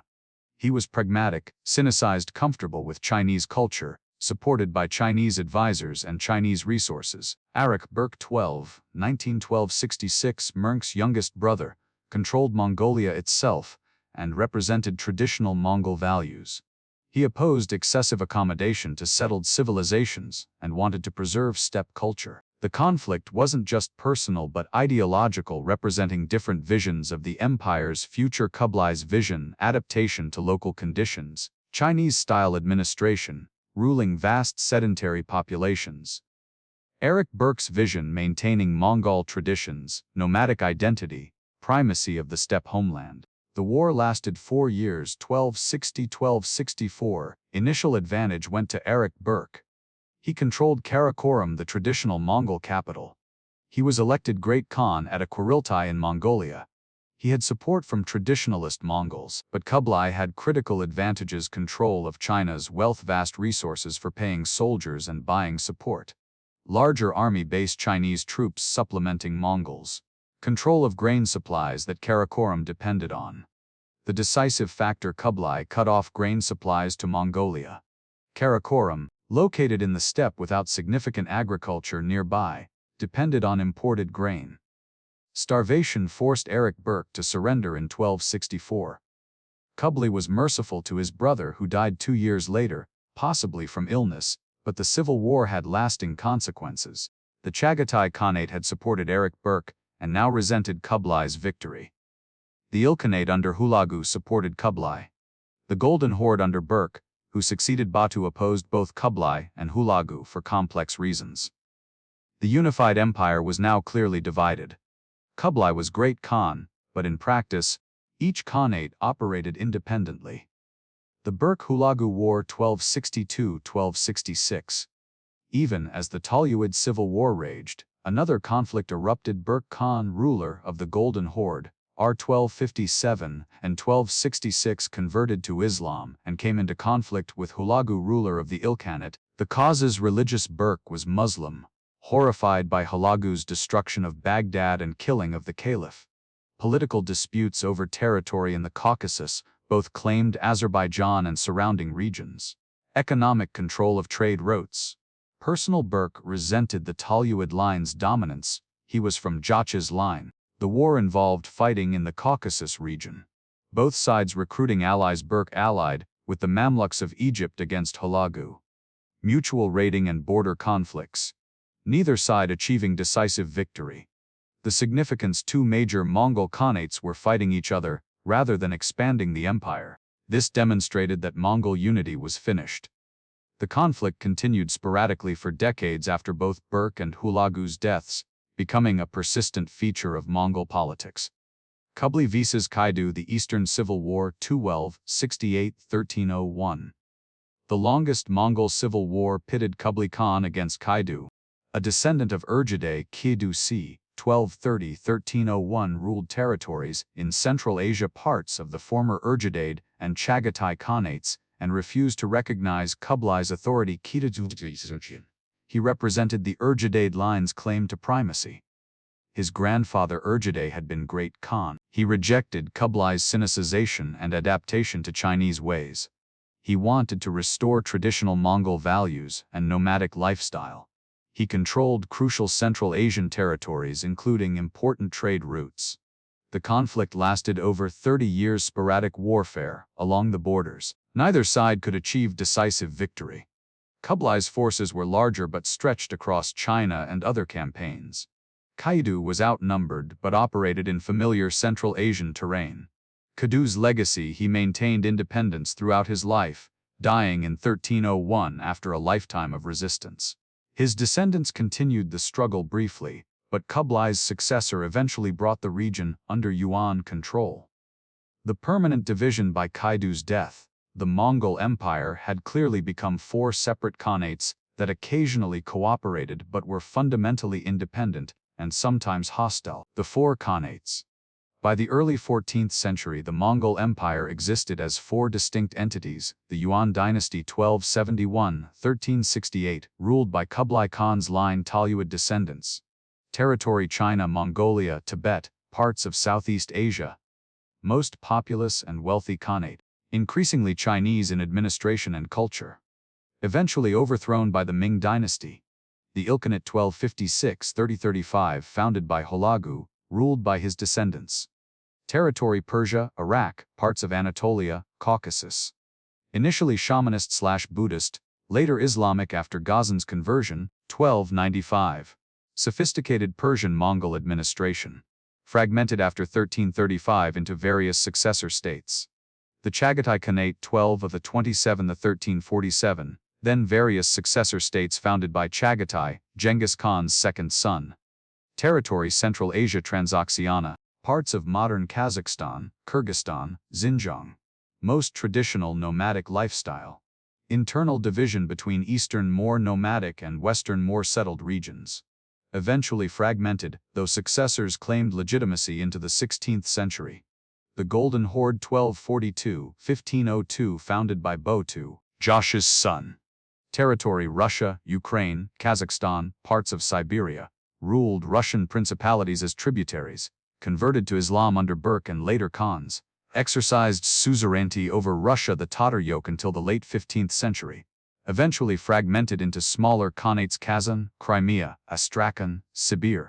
Nominal unity, the Great Khan in China was theoretically supreme over all four Khanates, but in practice, each was independent. By the 14th century, even this theoretical unity was largely meaningless. Why unity failed? The Mongol Empire's fragmentation resulted from multiple factors structural. The appanage system inherently created division.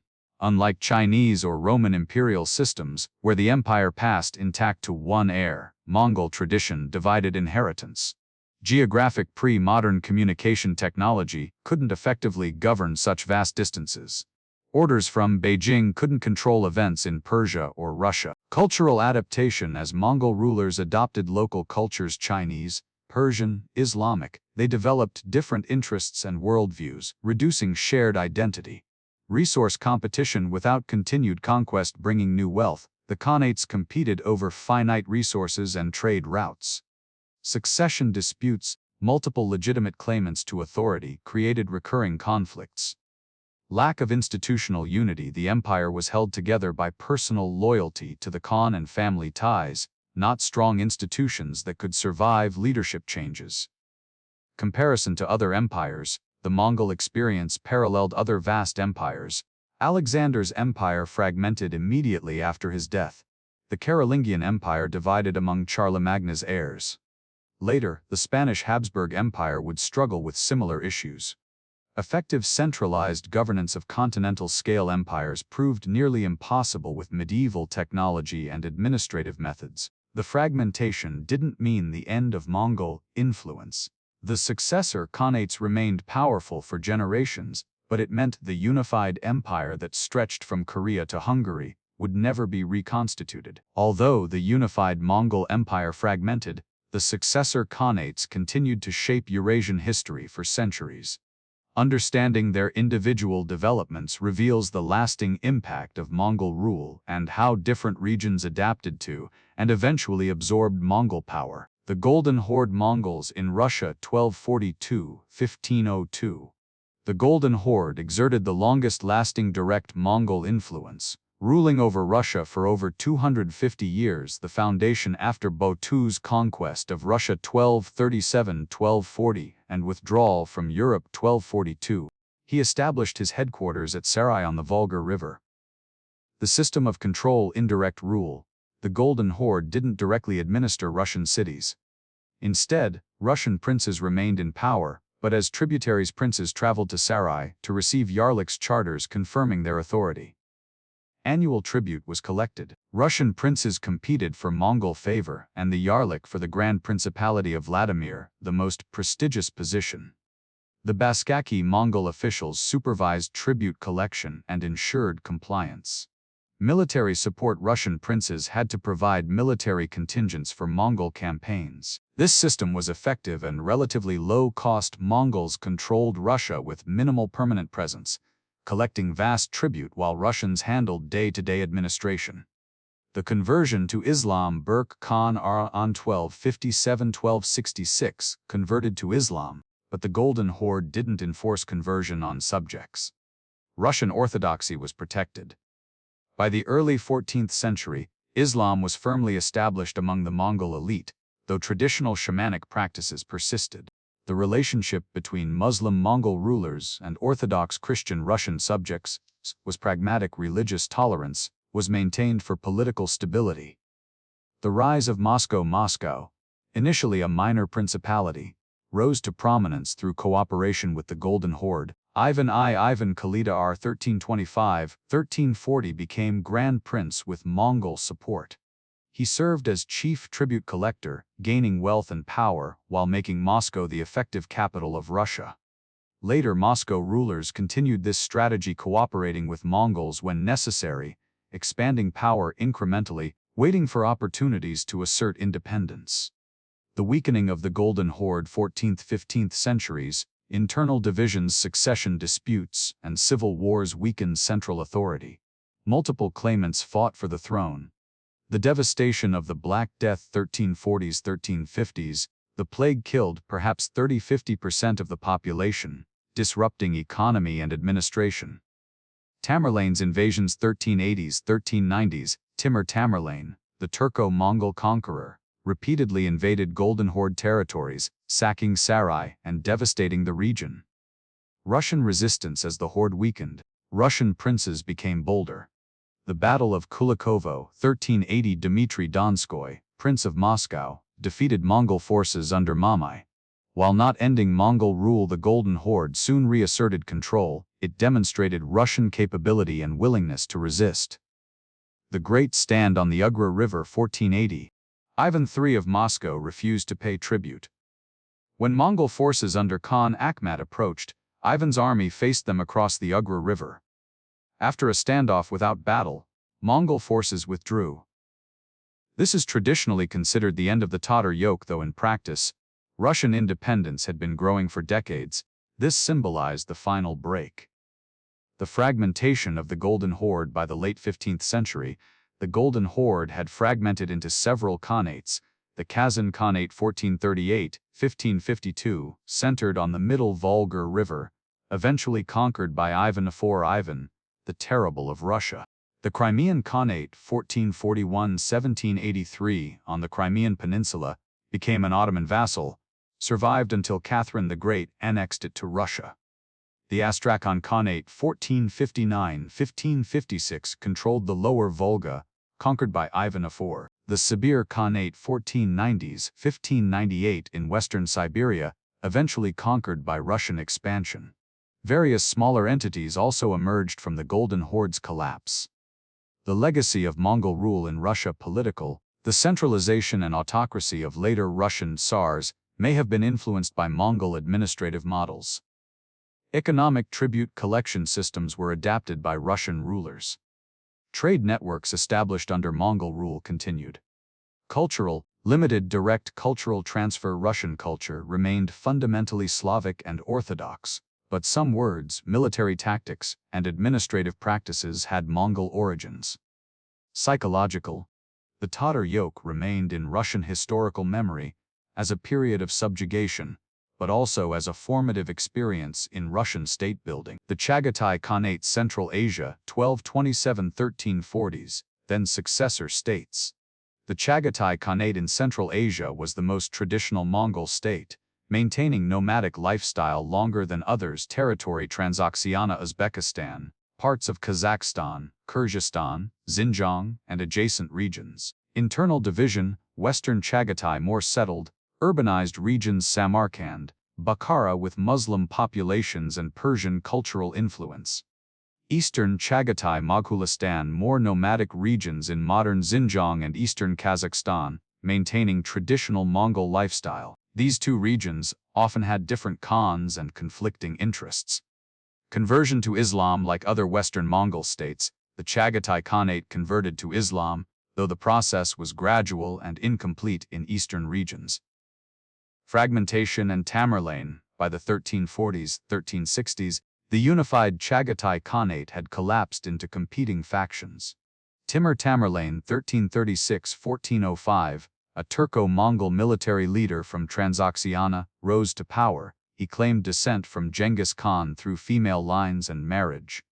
He conquered much of the former Chagatai Khanate. He then conquered the Ilkhanate territories, parts of India, and raided Russia and Anatolia. He created a vast but short-lived empire centered on Samarkand. Tamerlane's campaigns were as devastating as the original Mongol conquests: cities destroyed, populations massacred, pyramids of skulls built as warnings. But his empire, like Alexander's, fragmented immediately after his death. 1405, the Timurid dynasty 1370–1507 ruled parts of Central Asia and Persia. Culturally sophisticated patronage of arts, sciences, architecture. Persian Turco-Mongol cultural synthesis produced important cultural figures, including the astronomer Ulugh Beg, eventually overthrown by Uzbek invasions. The Moghilistan Khanate continued in eastern regions, maintaining Mongol identity and nomadic traditions into the 17th century. The Mongol Empire 1526–1857, Babur 1483–1530, a Timrid descendant claiming Mongol ancestry, hence Mughal Persian for Mongol, conquered northern India and established the Mongol Empire. The Mughal dynasty ruled India for over 300 years, creating one of world history's great empires. Sophisticated administration, architectural wonders, Taj Mahal, cultural achievements, and ruling hundreds of millions of people. The Mughals maintained pride in their Mongol heritage, though culturally they were more Persian Turkish Indian, demonstrating the lasting prestige of Genghis Khan's legacy. The Ilkhanate Persia and the Middle East 1256–1335. As discussed earlier, the Ilkhanate fragmented after the death of Abu Said. 1335 successor states included the Jalayirid Sultanate Iraq and Western Persia, the Muzaffarid dynasty Southern Persia, various local dynasties in different regions. These states were eventually conquered by Tamerlane, then by various Turkish dynasties, and eventually absorbed into the Ottoman, Safavid Persian, and other empires. The cultural legacy, the Ilkhanate period, saw significant cultural achievements: Persian miniature painting, historical writing, Rashid al-Din's works, architectural developments that influenced later Persian and Islamic culture. The Yuan dynasty, China 1271–1368. The Yuan dynasty, established by Kublai Khan, ruled China for nearly a century. The decline began after Kublai's death. 1294 Succession problems, weak emperors, court factions, power struggles among Mongol nobles. Economic troubles, overprinting of paper money led to inflation, heavy taxation created resentment. Yellow River floods 1340s–1350s caused devastation. Chinese resistance, various rebellions erupted in the 1340s–1360s, including the Red Turban Rebellion, Buddhist millenarian movement, the rise of Zhu Yuanzhang 1398–1398, a former Buddhist monk and peasant, rose through rebel ranks. He unified various rebel factions. He conquered southern China. He defeated other rebel leaders. In 1368, he captured Dadu Beijing, driving the Yuan court out. The Yuan emperor fled to Mongolia. Zhu Yuanzhang established the Ming dynasty 1368–1644. The northern Yuan, the Mongol court, continued in Mongolia as the northern Yuan 1368–1635. They maintained Mongol identity and traditions. They occasionally raided China. They remained independent of Chinese rule. Eventually, the Manchu Qing dynasty conquered Mongolia in the 17th century. The Yuan legacy in China, cultural, some Yuan period cultural developments, drama, certain artistic styles influenced later Chinese culture. Administrative, some Yuan administrative practices were continued or adapted by the Ming. Memory, Yuan was remembered as a foreign dynasty, capable but alien. Chinese historical tradition viewed it as a period of foreign occupation, though modern scholarship recognizes more complexity and cultural exchange. The later Mongol world, 15th–20th centuries. After the major khanates fell or fragmented, Mongol peoples continued to play important roles. Mongolia itself remained independent or semi-independent, divided among competing khans and tribes. Eventually split between Outer Mongolia, became independent in the early 20th century. Modern Mongolia. Inner Mongolia incorporated into China. The Mongol diaspora, Mongol populations in Russia, Central Asia, China maintained identities and cultures. The Kalmyks, Mongols who migrated to Russia's Volga region in the 17th century. The Buryats, Mongols in Siberia around Lake Baikal. Various Central Asian groups with Mongol heritage mixed with Turkic and other peoples. The legacy in successor states, countries, and regions that were part of the Mongol Empire retained elements. Russia incorporated some administrative practices. Central Asian states maintained Mongol-influenced customs and political traditions. The prestige of Genghis Khan's lineage remained important for legitimacy for centuries. Rulers across Asia claimed descent from him. Modern Mongolia in the 20th century, Mongolia's history was shaped by great power competition. The Qing Dynasty, 1644-1912, ruled Outer Mongolia until the dynasty fell. The Mongolian Revolution, 1921, Mongolia became independent, then a Soviet satellite, the Mongolian People's Republic. The Cold War era Mongolia was closely aligned with the Soviet Union, adopting communist system. Democratization, 1990, Mongolia transitioned to democracy and market economy after the Soviet collapse. Modern Mongolia maintains pride in its imperial past. Genghis Khan is a national hero, his image appearing on currency, in monuments, and in national mythology. The legacy of the empire remains central to Mongolian national identity. The Mongol Empire, despite its relatively brief existence as a unified entity 1206–1260s, and its successor states lasting until the 14th–16th centuries, had profound and lasting impacts on world history. Understanding these impacts requires looking beyond the immediate devastation of conquest to see how Mongol rule reshaped political, economic, cultural, and even biological systems across Eurasia. Political and territorial impacts. The redrawing of the map, the Mongol conquests, fundamentally changed political geography. Russia, the Tatar yoke period, 1240–1480, shaped Russian state formation. Moscow's rise and the eventual Russian Empire's autocratic character may have been influenced by Mongol rule. The Russian expansion eastward into Siberia, 16th–19th centuries, filled the vacuum left by Mongol Khanate fragmentation. China, the Yuan period, demonstrated that China could be ruled by non-Chinese dynasties. This precedent was important for the later Qing Dynasty, 1644–1912. Yuan rule also integrated frontier regions Tibet, Xinjiang more firmly into the Chinese sphere. Central Asia, the Mongol period consolidated Central Asia's Turkic-Mongol character. The fusion of Turkic and Mongol peoples and cultures created the ethnic and cultural landscape persisting today.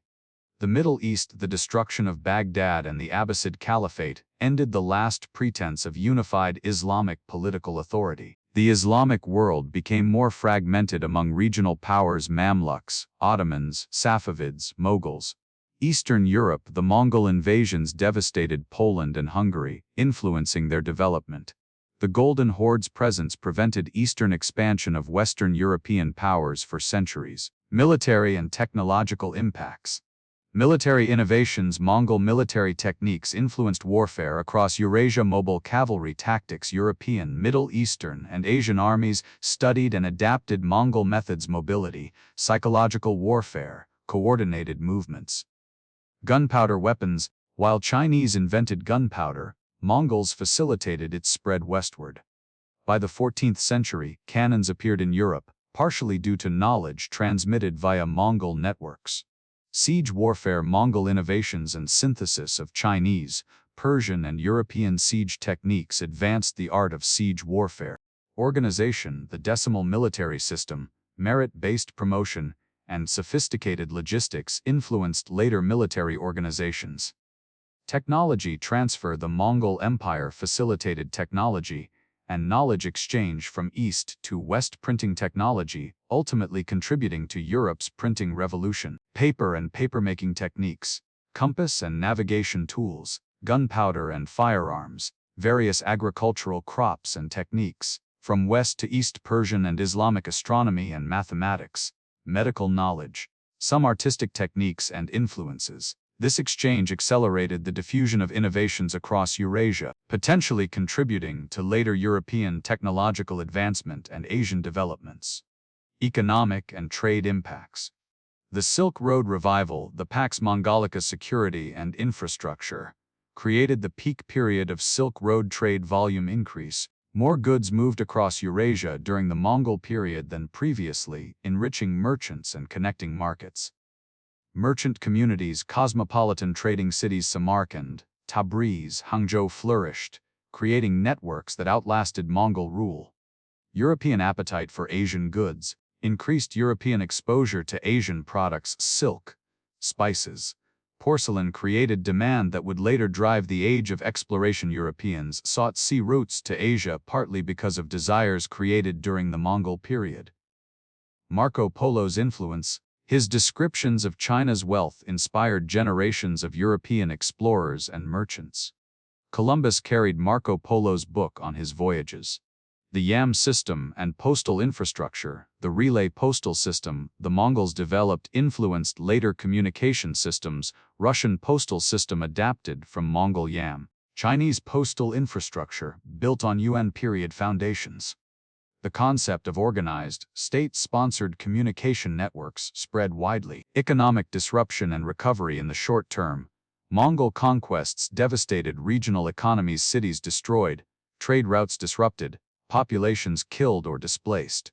In the medium term, Mongol rule facilitated economic recovery and growth through security along trade routes.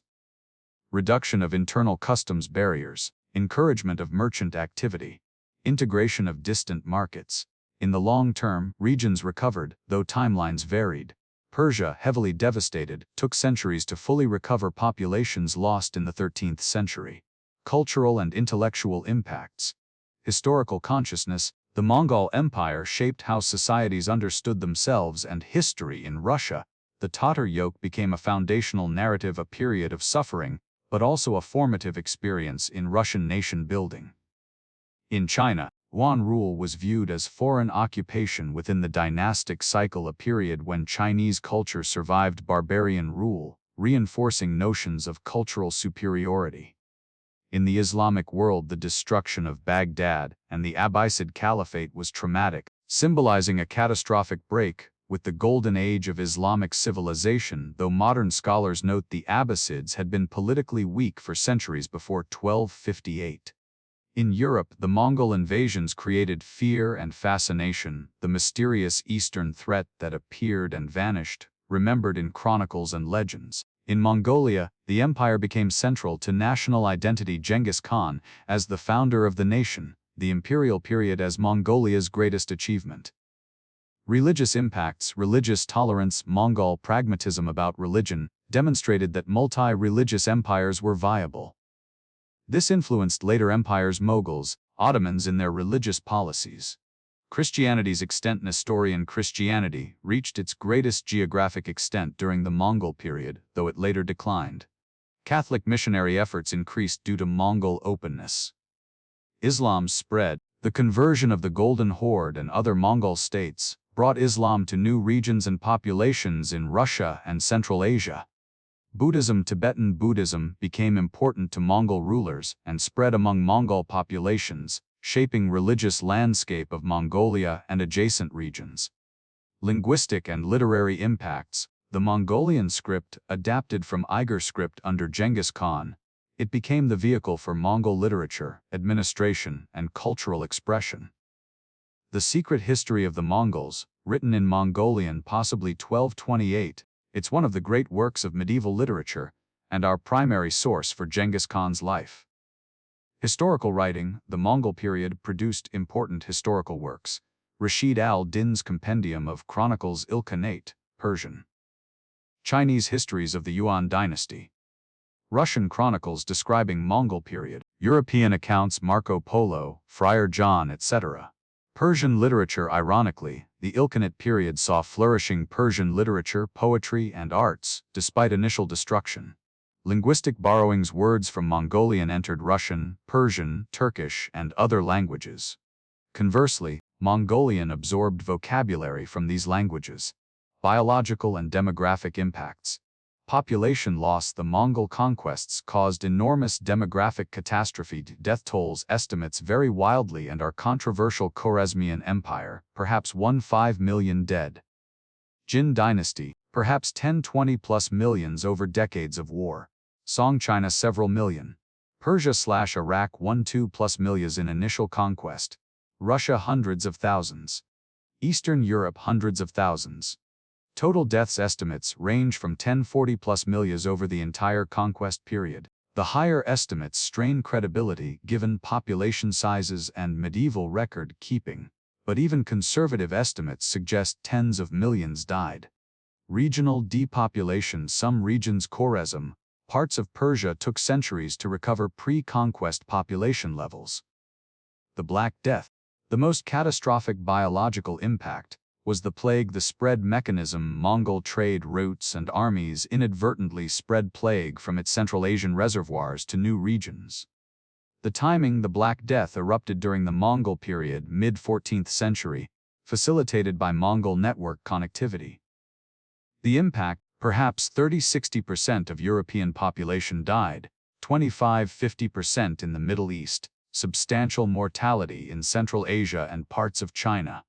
The irony: the Pax Mongolica's greatest achievement, connecting Eurasia, enabled its greatest catastrophe, spreading the plague. Genetic impacts: recent genetic studies have identified interesting patterns. A study published in 2003 suggested that approximately 8% of men in the former Mongol Empire regions, 16 million men globally, share a Y chromosome lineage that expanded during the Mongol period, potentially descending from Genghis Khan or his close male relatives. This finding, while debated and refined by subsequent research, demonstrates the demographic impact of elite polygamy during the Mongol period. Khans and nobles had numerous wives and concubines, spreading their genetic lineage widely.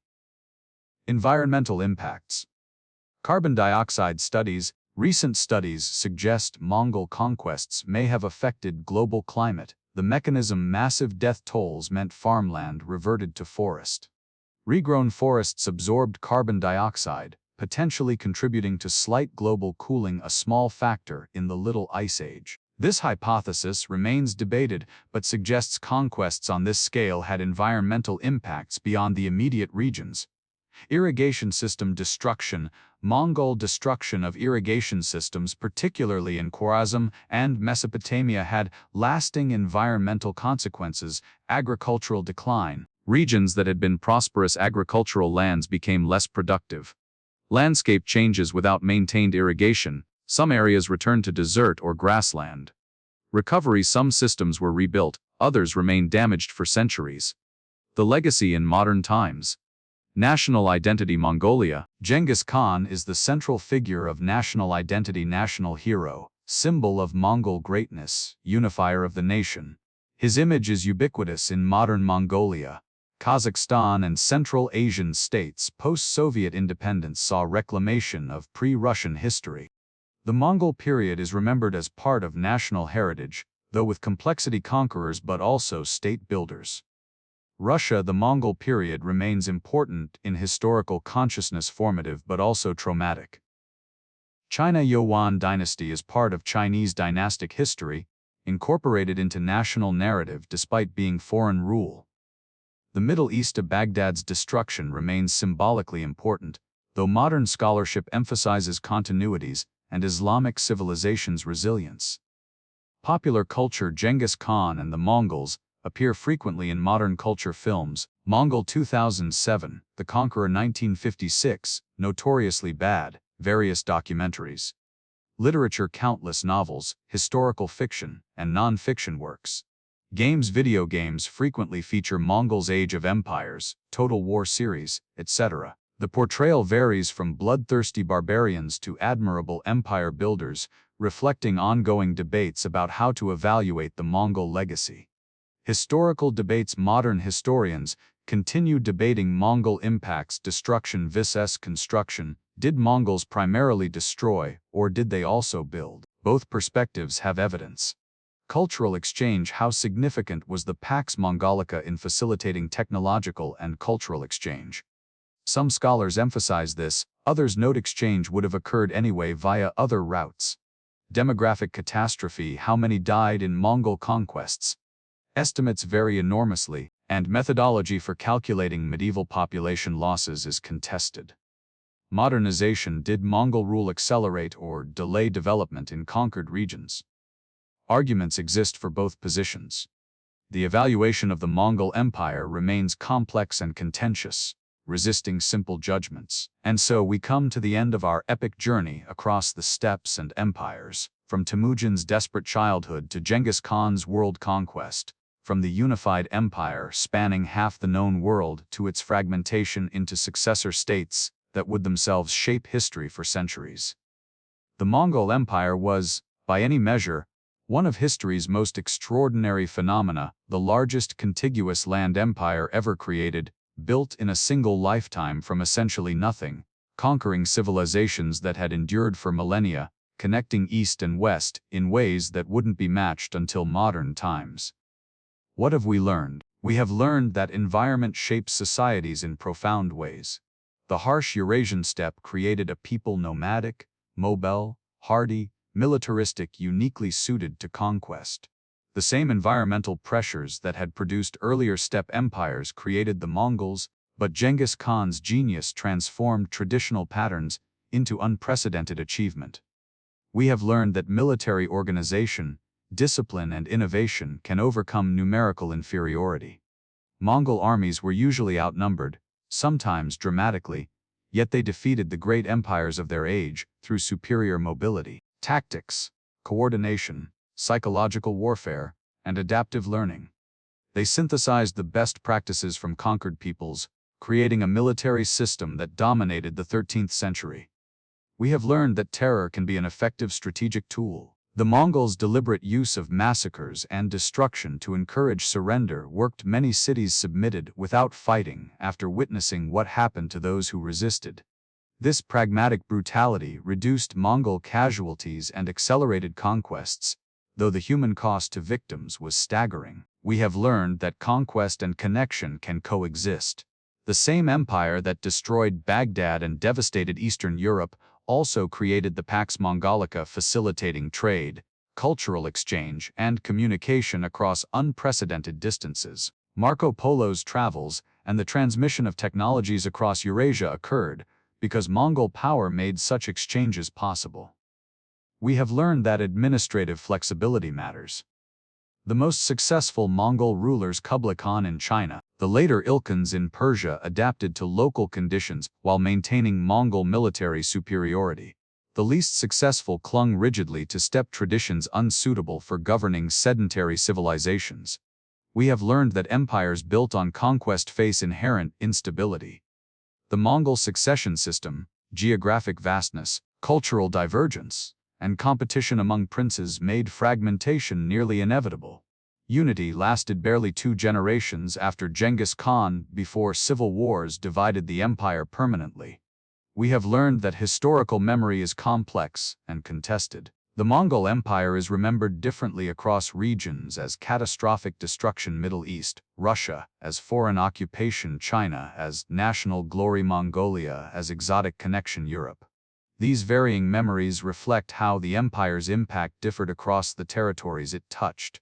The paradox of destruction and connection. The Mongol Empire embodies a fundamental historical paradox. They destroyed millions of lives, devastated great cities, burned irreplaceable libraries, ended ancient dynasties, and caused demographic catastrophes whose effects lasted for centuries.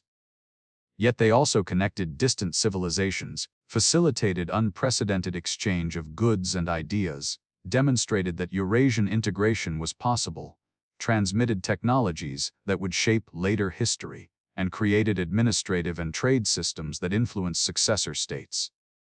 Can we hold both truths simultaneously? Can we acknowledge the horror of Mongol conquests, while also recognizing the connections they created? Modern historical consciousness struggles with this tension. For the conquered peoples, the experience was traumatic. Being massacred, enslaved, or subjected to foreign rule is terrible, regardless of what cultural exchanges might eventually result. The millions who died in Mongol conquests didn't benefit from Marco Polo's travels or the transmission of printing technology. Yet for global history, the Mongol period was transformative. The connections created during the Pax Mongolica contributed to later developments: European exploration, the scientific revolution, the integration of global trade networks. These developments occurred for many reasons, but Mongol-facilitated exchanges were one contributing factor. The challenge is acknowledging both dimensions without minimizing either the suffering or the historical significance. The question of evaluation. How should we ultimately evaluate the Mongol Empire? By moral standards, the conquests involved mass killing, enslavement, and destruction. By modern human rights standards, this is clearly evil. By medieval standards, the Mongols were not unique in brutality. Many medieval rulers committed atrocities, but the scale of Mongol conquests made their impact exceptional. By historical impact, the empire fundamentally reshaped Eurasian political, economic, and cultural landscapes. It demonstrated that continental-scale integration was possible, influenced the development of states from Russia to China, and facilitated exchanges that contributed to later global transformations. By legacy, the Mongol period left lasting impacts, some positive technological exchanges, administrative innovations, trade networks, some negative demographic catastrophes, destruction of cultural centers, most complex political reorganizations that created both opportunities and problems. Perhaps the most honest evaluation acknowledges complexity without seeking simplistic judgment. The Mongol Empire was an extraordinary human achievement, building the largest land empire, a military and organizational innovation, revolutionary warfare and administration, a demographic catastrophe, millions killed in conquests, a facilitator of global connection, Pax Mongolica exchanges, a political transformation reshaping state systems across Eurasia. A historical turning point. Before and after Mongol periods show clear differences. All of these are true, and none negates the others. The lessons for our time. What can the Mongol Empire teach us today? About conquest. Military power alone cannot sustain empires. The Mongols conquered through superior force, but could only rule through accommodation to local conditions and administrative sophistication. Pure military dominance without effective governance is unstable. About connection. The Pax Mongolica demonstrated both the benefits and dangers of global connection. Integrated trade networks brought prosperity and exchange, but also transmitted plague. Modern globalization shows similar patterns, tremendous benefits and significant risks. About adaptability. The most successful Mongol rulers adapted to circumstances. Those who rigidly maintained traditional steppe practices failed to govern complex sedentary societies. Adaptability and learning from conquered peoples created lasting success. About fragmentation. Even the mightiest empires fragment when succession systems, geographic scale, and cultural divergence overcome unifying forces. Modern nation-states and international organizations face similar challenges in maintaining cooperation across diverse regions. About historical memory. Different societies remember the same events differently based on their experiences. Understanding multiple perspectives on the Mongol period or any historical phenomenon enriches historical consciousness and promotes empathy across cultures. About scale. The Mongol conquests demonstrate what humans are capable of, both extraordinary organizational achievement and staggering violence. This capacity for both brilliance and brutality remains part of human nature. The final reflection. As you drift towards sleep, carrying with you images from our long journey from the boy Temujin hunting in the Mongolian forests, to the unified tribes beneath the white standards of Genghis Khan, to the tumans of cavalry sweeping across continents, to the cosmopolitan markets of the Pax Mongolica, to the fragmented khanates slowly declining into history, reflect on this. The Mongol Empire rose from nothing and conquered half the world in a single lifetime. It connected civilizations separated by thousands of miles, facilitating exchanges that would ripple through centuries. It killed millions and destroyed irreplaceable cultural treasures. It demonstrated both human capacity for organizational brilliance and human capacity for mass violence. The empire is gone, fragmented, absorbed into successor states, existing now only in historical memory and the legacies it left across Eurasia. The last unified Mongol rule ended over 650 years ago. The successor states themselves eventually fell. Yuan to Ming 1368, Ilkhanate fragmented 1335, Golden Horde broken 1502. Yet the impact endures in the borders of modern nations shaped by Mongol conquests. In the technologies transmitted across Mongol networks. In the historical consciousness of peoples who were conquered or who descended from conquerors. In the example of what determined humans can achieve, for good and ill. In the demonstration that global connection is possible, though always fraught with both opportunity and danger. Genghis Khan died nearly 800 years ago, buried in a secret location that remains hidden. His empire fragmented and fell. The tumans that once dominated battlefields from Korea to Hungary are dust. The trade routes of the Pax Mongolica are tourist destinations or forgotten paths. But the story remains one of history's greatest epics, a tale of conquest and connection, destruction and exchange, an empire that rose like a comet, burned brilliantly, and left trails across the sky that we can still trace. Sleep peacefully, knowing that human societies rise and fall, empires emerge and fragment, yet history continues. The past offers lessons if we approach it with honesty and complexity. Even empires built on conquest can facilitate connection and exchange. The capacity for both great achievement and great destruction lies within human nature. Understanding history helps us navigate the present with greater wisdom. Tomorrow, the Mongolian steppes will wake to another day, the Gobi Desert will stretch beneath vast skies, the ruins of once great cities will stand silent in the morning sun, and the memory of an empire that once spanned from the Pacific to the gates of Vienna will continue to fascinate, instruct, and challenge those who seek to understand how the world we inherited came to be.